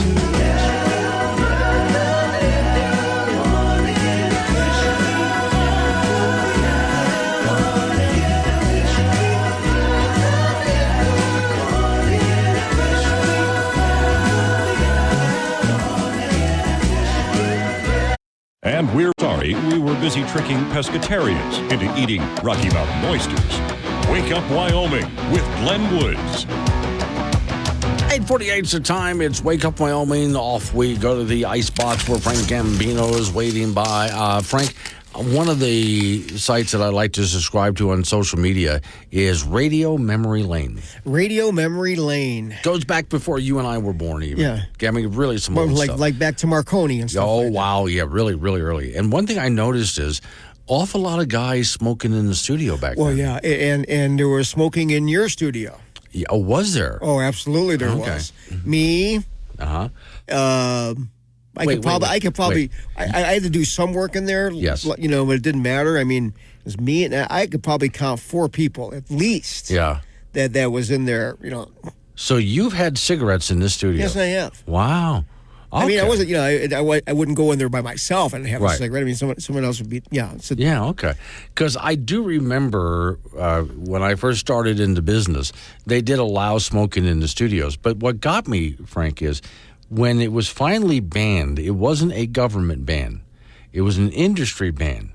Because, radio personalities, Frank, we can go ahead and just die and they'll replace us. Yes. That's okay. But you wreck that equipment with your cigarette smoke and we'll kill you. Yeah, I mean, and part of it, you had to wash everything as it comes out, that brown stuff. Yes. So. Yes. I know. It's on the windows, it's on the walls. But it's a badge of honor. Oh, God. I do remember also, and this just drove me nuts, the microphones that have the windscreen. And for those people who wonder what that is, it's that big foamy thing that we put over the microphone. Okay. Yeah. And that sometimes I would walk into a studio after a smoker and I would pull that off and just put it aside. You could smell it, couldn't you? Oh, my Lord. It was just horrible in there. Yes, so that smoke going in, Yes. then going right out into this foamy thingy. And I'm surprised that while someone was smoking and talking into the mic, it wasn't coming out of the speakers in somebody's car. Well, you know what? They may. I haven't seen this yet, but I'm sure it's happened that people will be on the air still smoking. Yes. Oh, yeah, they're chatting on air with a cigarette. They'll take a drag and, Yeah. Oh, that was a big thing. But, yeah, at some point, they finally decided just to go ahead and end the whole thing because, folks, of the equipment, which I'm also glad because I really never did like walking into a foggy studio after someone who was in there for an entire shift puffing away. But, Frank, that was also the days when you would go to, let's say, a McDonald's and they had ashtrays on the table. Those little aluminum ones that probably cost them a nickel, even less. Yeah. I remember those. I used to steal those. That was going to be my next question. Yes. In college football, the Wyoming Cowboys will start spring practices today in Laramie. The Pokes do return 16 starters from a year ago, and they'll have to break in a new quarterback and Evans Svoboda. Running back Harrison Whaley returns. Really, the offense has got plenty of experience. Casper native Jordan Bertinoli comes back on the defensive line, plus senior nose tackle Gavin Meyer. So the Cowboys will practice 15 times in the spring, and the annual spring game this year will be at Cheyenne East High School on Saturday, April the 27th, due to construction at War Memorial Stadium in Laramie. Women's JUCO basketball, the national tournament starts this morning at the Ford Center in Casper. Now, the Casper College Thunderbirds are the 14th seed. They'll play Blinn, Texas tomorrow morning at 10 a.m. Now, today at 10 a.m., Cochise, Arizona will play Chattanooga State out of Tennessee. At 12:15, Trinity Valley from Athens, Texas plays Monroe College from New Rochelle, New York. At 2:30, it's East Georgia from Swainsboro taking on Dodge City, Kansas. And at 4:45, the North Dakota School of Science from Wahpeton takes on Eastern Florida out of Cocoa. And Eastern Arizona from Thatcher takes on Pearl River. They're from Poplarville, Mississippi at 7 p.m. The late game at 9:15 tonight at the Ford Center. We'll have Southern Idaho from Twin Falls meeting Connor State from Warner, Oklahoma. The top seed in the tournament is Hutchinson, Kansas. They're 33-0. Northwest Florida State out of Niceville is the number 3 seed in the tournament, and they're also the defending national champions. Next up for the Wyoming Cowgirl basketball team, be a third-round game in the WNIT. Now, the Cowgirls did dominate Texas San Antonio on Sunday, 80-64. So they'll play the winner of tonight's game between South Dakota and Northern Arizona. The date and the time of that third-round game will be determined once that game tonight is completed. Boys high school soccer from over the weekend. First on Friday, Riverton over in Natrona 2-1. Thunder Basin down Cheyenne East 5-1. Sheridan drilled Cheyenne South 9-1. Laramie over Campbell County 2-0. On Saturday, Kelly Walsh playing in that Alabama tournament beat Colliersville, Tennessee 2-1. Laramie and Sheridan played to a 2-2 tie, and Campbell County crushed Cheyenne South 7-0, and Cheyenne Central nipped Thunder Basin by the final score of 1-0. That's it in sports. So I used to have a teacher that would smoke in the classroom. Oh, my God. Yeah. Now, today, though, and I because of the way we grew up, Frank, I still laugh whenever I'm watching the disclaimer for some television show or movie, and they say violence, nudity, smoking. Oh, they had smoking. They had smoking in there now, yeah. So apparently that's a really offensive thing or scary or something. I don't know how people on airplanes did it. They put all the smokers in the back. See, now that didn't work. No, but anyway, I do, I like flying small airplanes. The old ones from way back when, little 4-seater airplanes. They just open the window. Yeah, they had No, you're kind of flying there, Frank. It's not good. But they had ashtrays in there. Oh. And lighters.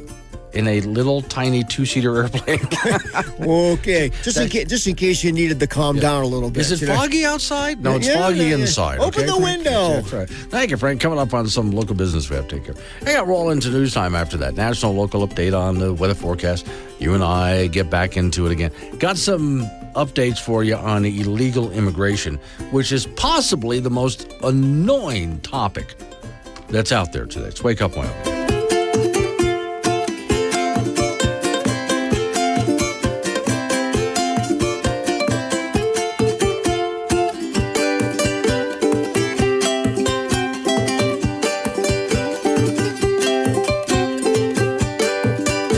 Weekend.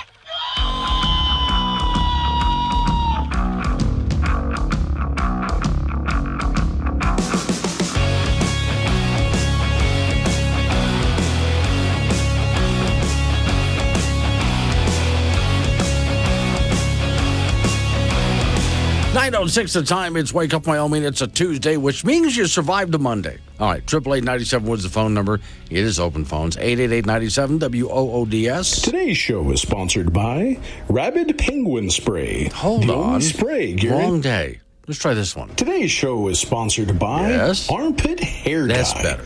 Because waving goodbye should be more colorful. Based on an actual product, I kid you not. Warning, this show contains reference to guns, liberty, limited government, low taxation, the cult of climate change, free thinking, cigar smoking, short people, rubber chickens, Karen's bureaucracy, liberal buzzwords, tour runs, traffic, toilets, terrible jokes, and more. No apologies will be issued. Guest callers may express any opinion they want without fear of being canceled. Unless you're a loudmouth jerk like Dave, then Glenn will hang up on you. Strap in, hold on to your coffee, and feel free to participate. This disclaimer does not refer to every person named Dave, just one particular Dave from San Francisco. We know a lot of Daves. They call this show all the time, and they're great people. So don't call this program and complain that we use your name. That would be a real Dave move, Dave. I really hate to annoy you like this, but okay, at some point, I got to get to this. So just in your mind, take a moment to guess since 2021, how many illegal aliens have entered this country? All right. You're probably too low. About 11 million is the estimate. Total more there are about 43 different states right now from about 150 different countries, and most of them not really even South American countries. So according to the U.S. Census and Border Protection data, now that means these numbers are off. I would say the numbers are probably a lot higher. I bet you would think so too. 9.4 million illegal aliens entered fiscal year 2021, 22, 23, and through the end of 2024, including another 2 million gotaways. So, yeah, add to that. Total estimated 11.4 million estimated, more than the population of 43 different states individually. They also total more than the population of all individual U.S. cities, including the largest New York City, and greater than the population of a whole bunch of different countries out there. With February recording 256,094 border crossings that they know of so far. In their first quarter, fiscal 2024, the number of border crossers through February totaled more than 1.6 million, the largest in U.S. history. And we have to go back. I know you already know the answer to this, but we have to go back and figure, and why would they just let this happen? Yeah, let your imagination run wild. Off we go back to the phones here. 888-97 Woods, the phone number, 888-97-WOODS. Mills, Wyoming. Hey, Jude. Hey, I don't mean to call in, but I wanted to address that gal that called in yesterday about how these county commissioners and all of that stuff take this grant money. Okay, now here's my county, and it was Rob Hendry, and it was Boris Chadwick, and it was Bill McDowell. I watched them guys accept, I think one grant was for $550 to adopt the electrical code, the International Electric Code, which hurt a lot of people because they couldn't no longer do their own electrical stuff on their properties, even though they probably knew what they were doing.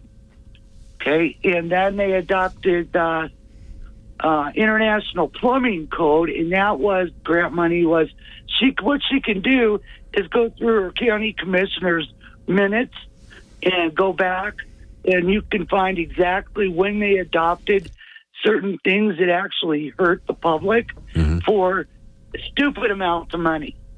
Right. I mean, just ridiculously low amounts of money. So who gets the money? If the county passes it, does the county get the money? Absolutely. Okay. Yeah. Oh, and I wanted to tell you that I did some research on this immigration a long time ago. In 2000, we had over 20 million illegals in the country. Okay, so you can probably add at least 10 to each year after that. Yeah. Until the 4 years of Trump. Then it goes right back up. So, anyway. All right. We probably got about just a question for you, though, Judy. With all of these ordinances being passed on what you can and can't do, electrical work, plumbing, and other such indoor work, how many people do you think are just going ahead and doing it anyway and not saying anything? Plenty, because what they do is they make money off of it. Okay, they sell you a permit, anywhere from $120 to $500. Right. And then they have their little inspector who only goes out maybe once or twice a week. And if he doesn't get to you that day, he'll get to you the next day. I've known people that's had to wait 3 and 4 weeks to get inspections done. Yeah. But you end up paying for him too. Right. He's like $50 to $150. And then if he has to come back again, he gets to recharge. It's a money-making thing. Okay. And it's part of that Agenda 21 in 2023. But that's what that gal can do, is go back and look through her Board of County Commissioner meetings or City Council meetings and find exactly when they adopted these crappy rules and how much of a bond grant or of a grant they got. All right. Thank you, Jude. 888-97 Woods, the phone number, 888-97-WOODS. I asked a question about doing your own work because, I'm not going to say who, someone I know in Wyoming, wanted to remove a wall because there was a room that had a wall that sat in the middle of the room that was not a load-bearing wall, and just sort of made 2 rooms out of it. But, I mean, just get rid of it. It's one big room. That's all I had to do. Again, obviously not a load-bearing wall. But because he wanted to be the law-abiding citizen, he went and got the permits and all this kind of stuff. By the time they got done with him, and this was a business, he also has to make improvements to the property outside and plant a certain number of plants, and on and on and on it went. And he turned to me and said, if I had known that they were going to put me through all of this, I would have just taken down the wall. And who would have known? Because it was a business, he said, my customers would have noticed, but nobody else would have noticed, especially if you're doing that at home. Yeah, I have met many people over the years that just decided, I think I'll rearrange this, and they just do it.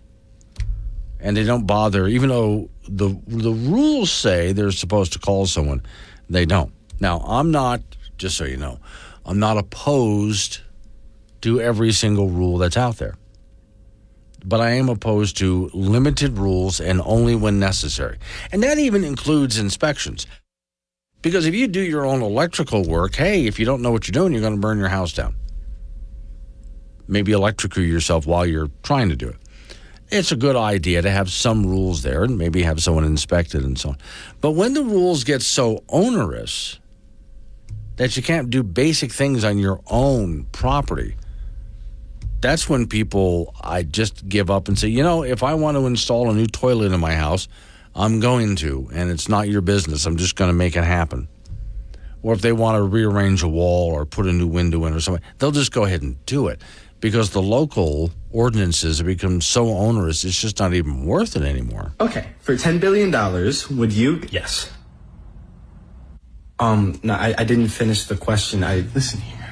There is nothing, and I mean nothing, that could come out of that little pie hole of yours to make me turn down $10 billion. Even if one random person had to die? Yes. The answer is yes. Okay, what if it was someone you knew? Yes, take my aunt, take my grandma. Hell, you could blow the block up. Can you even fathom how much money $10 billion is? Oh, it's just a hypothetical. And if it was a reality, I'd be first in line. Want to talk to Glenn? Call 888-97-WOODS or chat him on the Wake Up Wyoming mobile app. This is AM 1030, K2 Radio.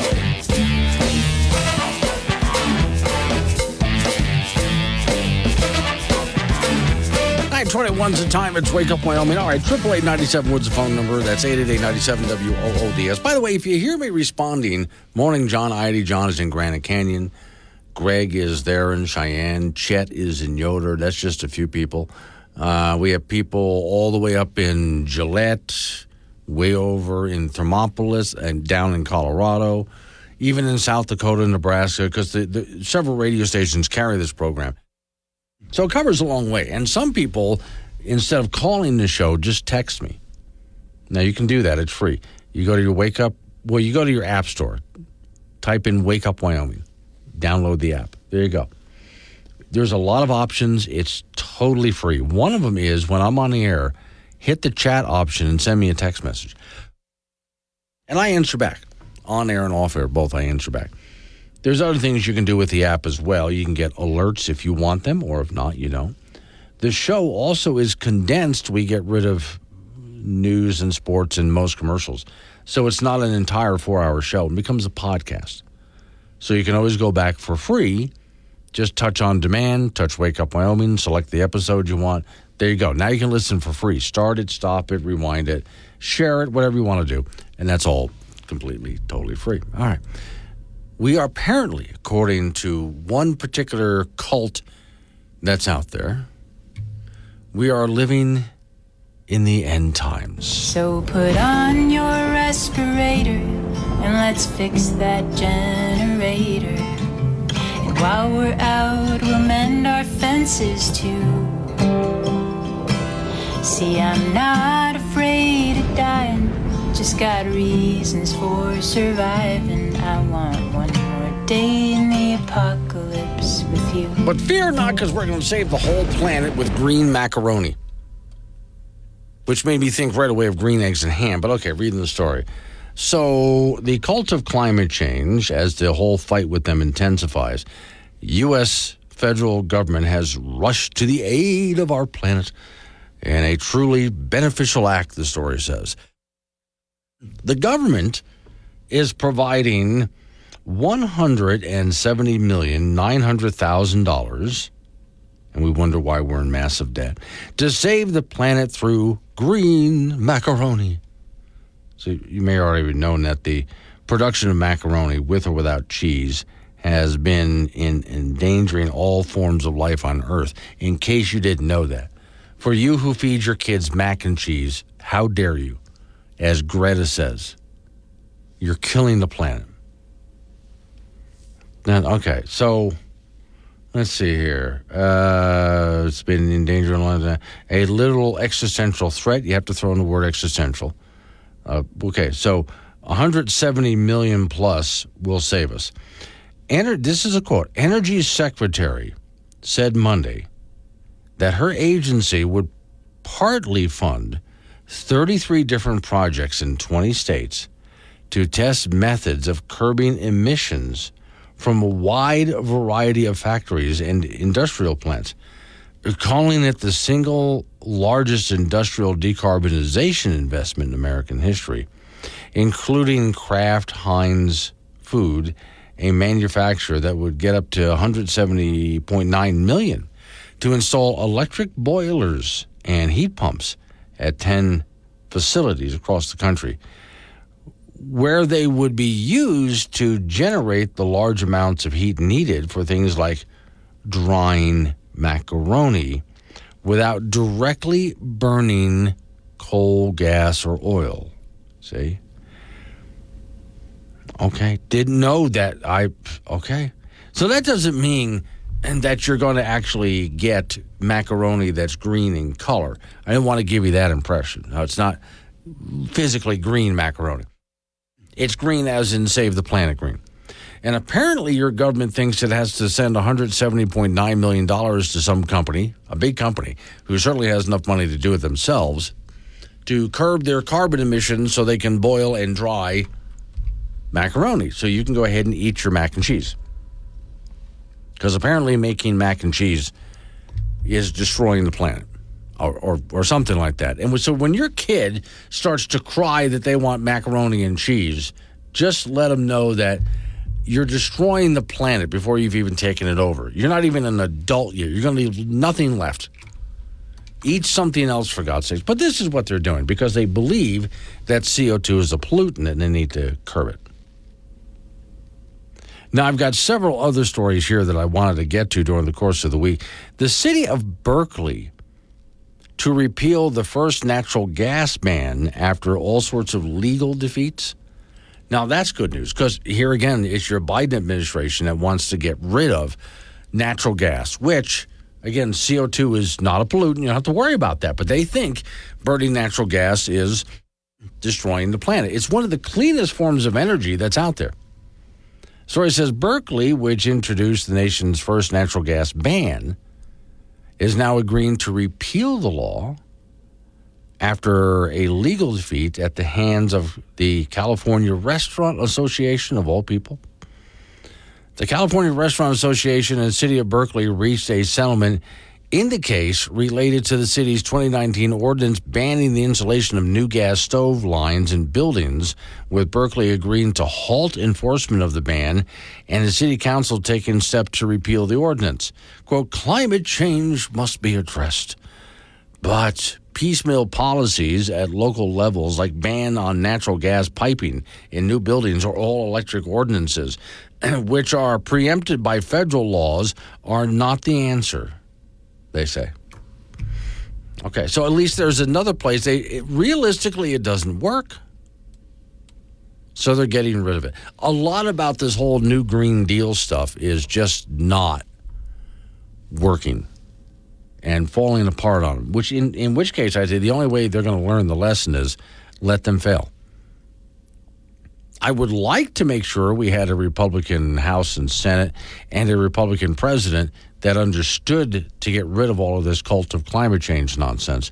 I would love for that to happen. But if that doesn't happen, well, hey, don't worry, we're going to do it the hard way. It's all going to fail and fall apart. I am right in Evansville. John Kerry and his wife own Heinz. I do know that, yes.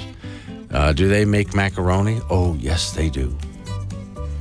Oh, yeah, well, John Kerry doesn't own Heinz. She does. He makes that very clear. They're worth billions of dollars and have some of the largest carbon footprints that you've seen on the planet in the history of carbon footprints. And yet, they preach to us about cutting our carbon footprint. Coming up on 9:30, local news coming your way right after a local news update on your weather forecast. You and I get back into it. Miss Mary got a call from a listener named Vince about blowing up. Was that a Wyoming radio station, Mary? About blowing up a radio station because he was smoking a cigarette.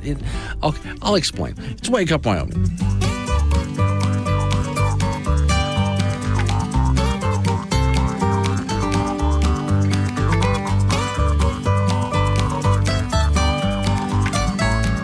Wake Up Wyoming goes anywhere you do with the Wake Up Wyoming app. Free download for Apple and Android. This is K2 Radio.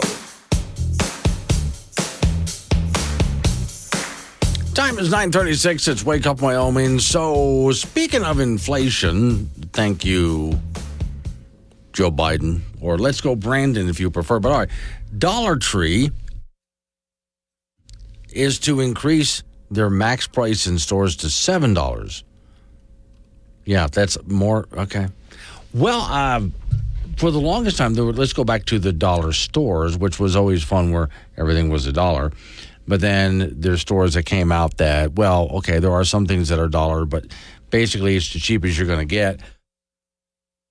And so they try to keep prices way down low. A lot of what they have is cheap junk, but, that's what you're looking for, basically, when you want to go to a store that'll help you save as much money as possible. All right, so story says, discount retail giant Dollar Tree said it would raise the price cap of its stores to $7. This year, across 3,000 stores, they say, we expect to expand our multi-price assortment by over 300 items at price point margins from $1.50 to $7, according to the Dollar Tree CEO. A $5 cap was set in June. I remember talking to you about, hey, they're going up to $5. 2021, the company raised the base price items to $1.25 for the base price. So no longer could you go in and get something for $1. It was at least $1.25. They should call themselves now Dollars Store instead of Dollar. But all right. The higher cost items will include food, pet, personal care, though not all items will be at the $7 price cap. He said over time, you'll also see fully integrated multi-price merchandise move into our store so shoppers can find $5 bags of dog food next to traditional $1.25 pet treats, and our $3 bags of candy will be found in the candy aisle, he said. So Dollar Tree sees traffic from fire. This to me is really telling. There are people who make enough money that they don't need to go to the Dollar Tree or even Dollar Store. But because of inflation, even people who don't need to go there because they can afford it just to shop wherever are going there. Story says Dollar Tree executives said on a call that demographics of their customers are moving. People from higher income brackets are walking in. The fastest growing demographic is north of $125,000 a year. It's not like Northeast is strong and West is weak. The bloat is lifting pretty much everybody all up. The observation matches trends in the discount retail industry. In market, that's a firm that tracks retail traffic, measured a 4% average increase in dollar store visits by customers making over $100,000 a year, according to the Wall Street Journal. And here's a picture of Dollar Tree and Family Dollar, which are the same company, by the way. Okay, well, I think really that gives you a good clue for those people, especially the Biden administration. Inflation, I mean, come on, it's transitory, it's not a problem. Really? Why do we have people who are earning pretty good money going to places they would never normally shop because they just didn't need to? They were more than happy to spend money on the higher end things. But now they're going into the cheapo stores, the dollar stores, to save money on whatever they possibly can. They're cutting back because inflation is even affecting them. This is an election year, which makes me think that somebody who's earning a really good income that finds himself shopping at the dollar store is going to start thinking about that as he approaches the ballot box.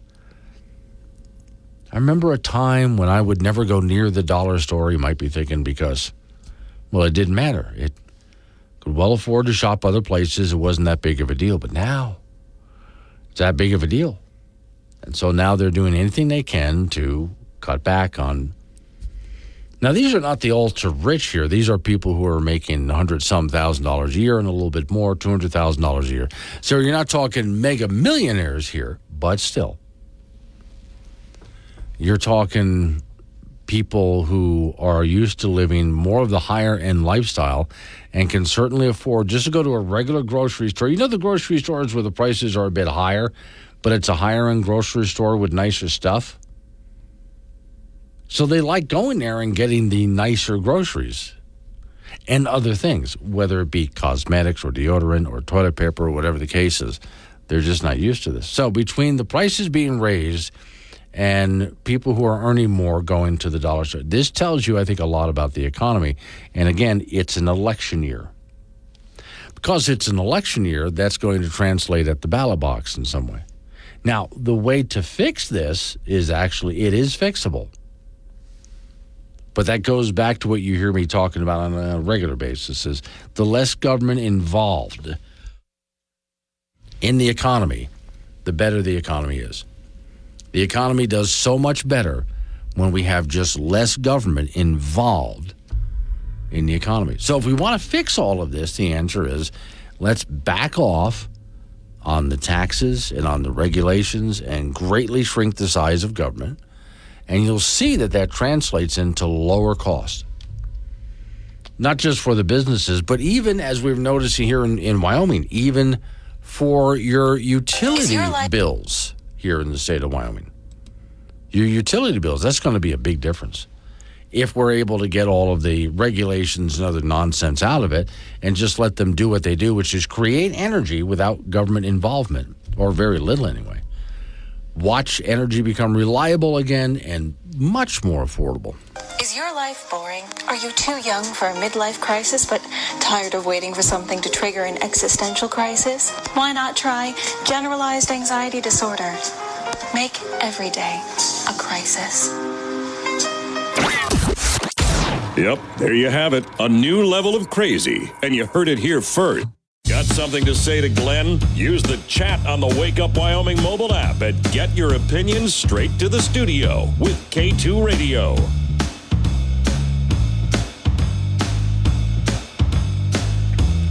9:48's the time. It's Wake Up Wyoming. Off we go to the icebox. Bring Gambino's waiting by. Here I am. Yes. You know, Glenn, I hear things on radio that just drive me nuts. Okay, like. You know, like there's this public service announcement that says, will you turn down your music so you can listen to your kids' music? Mm-hmm. And the answer is hell no. No. My car. No, that's my car. I'm not listening to that trash. Yes, right. That's what headphones are made for, and it's not for me. It's for you. Uh-huh. That's so you're not really interested in bonding with the kid over the kid. And we're not talking today's pop music. We're talking kids' music. Yeah, and put your headphones on and leave me alone. Oh, okay. Well, turn your music off to listen to theirs. Well, what kind of idiocy is that? Mine. I think my dad had sort of the same impression. That's my TV. Oh, yeah. And if you would like to watch what you want to watch on your TV, go get your own TV, and you can watch whatever you want. But as long as that's mine. I love something that was the Bill Cosby show. Dad, are we rich? No, son, I'm rich. You're broke. Yeah. Pretty much. Just so you know, this is not your stuff. This is my stuff. My stuff that I let you use. Yeah. So Miss Mary told me an interesting story after we got done talking about smoking in the studio. Now, I hope I get all of this right. There was a radio station, KOJO. Kogo. Yeah. And at this radio station, a guy named Vince, I think Vince was telling the story about somebody else. Okay, anyway. So they had banned smoking in the studio. So this guy decides, well, okay, what I'm going to do is just open up the back door and stick my head out and puff on the cigarette. That way he's not too far from the studio. He can go back in and change the record. Gotcha. Right? What he doesn't know is out back is there's a propane tank and it's leaking. Okay. So he blows up the radio station. Oh, my God. Yeah. And everybody in town heard it. That. Yes. Okay. We the story around here is that we've had people go out to our back when they banned smoking in the building. Yeah. So they went out back and forgot their keys and locked themselves out. Right. And they were the only person supposedly in the building. Yeah. And you didn't hear anything for a while. One of my favorite stories from Larry King, the guy who got me in this business, right? Back when he was a DJ in Miami. And he got a call. There was a hotel across the street. And some young lady calls, and he's doing like the midnight shift at the time. Mm-hmm. He's a young man. Some young lady calls up, Larry. So he puts on a long record and goes across the street to the hotel. Okay. The punchline is the record skipped. Oh. That was in his book, Tell It to the King. That's awesome. Women's junior college basketball, the national tournament starts in a few minutes at the Ford Center in Casper. Now, the Casper College Thunderbirds are the 14th seed. They will play Blinn, Texas tomorrow morning at 10 a.m. Now, today, starting here in a few minutes, Cochise, Arizona will play Chattanooga State from Tennessee. At 12:15, Trinity Valley from Athens, Texas will play Monroe College from New Rochelle, New York. And at 2:30 this afternoon, East Georgia from Swainsboro will meet Dodge City, Kansas. At 4:45, the North Dakota School of Science from Wahpeton meets Eastern Florida out of Cocoa, and Eastern Arizona from Thatcher takes on Pearl River from Poplarville, Mississippi at 7 p.m. The late game at the Ford Center tonight at 9:15 will have Southern Idaho from Twin Falls meeting Connor State from Warner, Oklahoma. The top seed in the tournament is Hutchinson, Kansas. They are 33-0. Northwest Florida State is the number 3 seed from Niceville, Florida, and they are the defending champions. Next up for the Wyoming Cowgirl basketball team will be a third-round game in the WNIT. The Cowgirls dominated Texas San Antonio on Sunday, 80-64. The winner will play tonight. The winner will play. The Cowgirls will play the winner of tonight's game between South Dakota and Northern Arizona. Now, the date and the time of that third-round game will be determined after that contest has been completed. Boys high school soccer from over the weekend. First on Friday, Riverton over Natrona 2-1. Thunder Basin down Cheyenne East 5-1. Sheridan drilled Cheyenne South 9-1. Laramie over Campbell County 2-0. On Saturday, Kelly Walsh playing in that Alabama tournament beat Collinsville, Tennessee 2-1. Laramie and Sheridan played to a 2-2 tie. Campbell County crushed Cheyenne South 7-0, and Cheyenne Central and Thunder Basin 1-0. The Wyoming Cowboys football team will start spring practices today in Laramie. Pokes do return 16 starters from a year ago, and they have to break in a new quarterback at Evans Svoboda. Running back Harrison Whaley returns. The offense really has a lot of experience. Casper native Jordan Bertinoli comes back on the defensive line, plus senior nose tackle Gavin Meyer.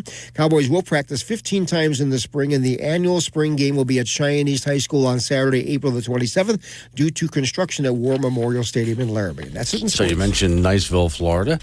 Think of the Florida Panhandle. Yep, that's where it's at. Yep, right over there. Pensacola, Florida. Mm-hmm. It's east of Pensacola, near Eglin Air Force Base. Yep, just over to the east of it. Beautiful barrier islands there, and behind them, they have the Blackwater River State Forest. There's also the Chattahoochee River is in that area too, and there's some songs. The Chattahoochee, the same Chattahoochee that goes through Georgia.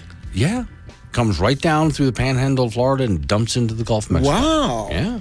There you go. Ask a Florida boy. No, I had to look it up where it was, too. I had no idea. Yeah. And it actually is a very nice town. It's a very pretty place. Cool. All right. Thank you, Frank. Coming up on some local business we got to take care of. We're going to roll into news time after that. National local update on the weather forecast. Wake Up Wyoming.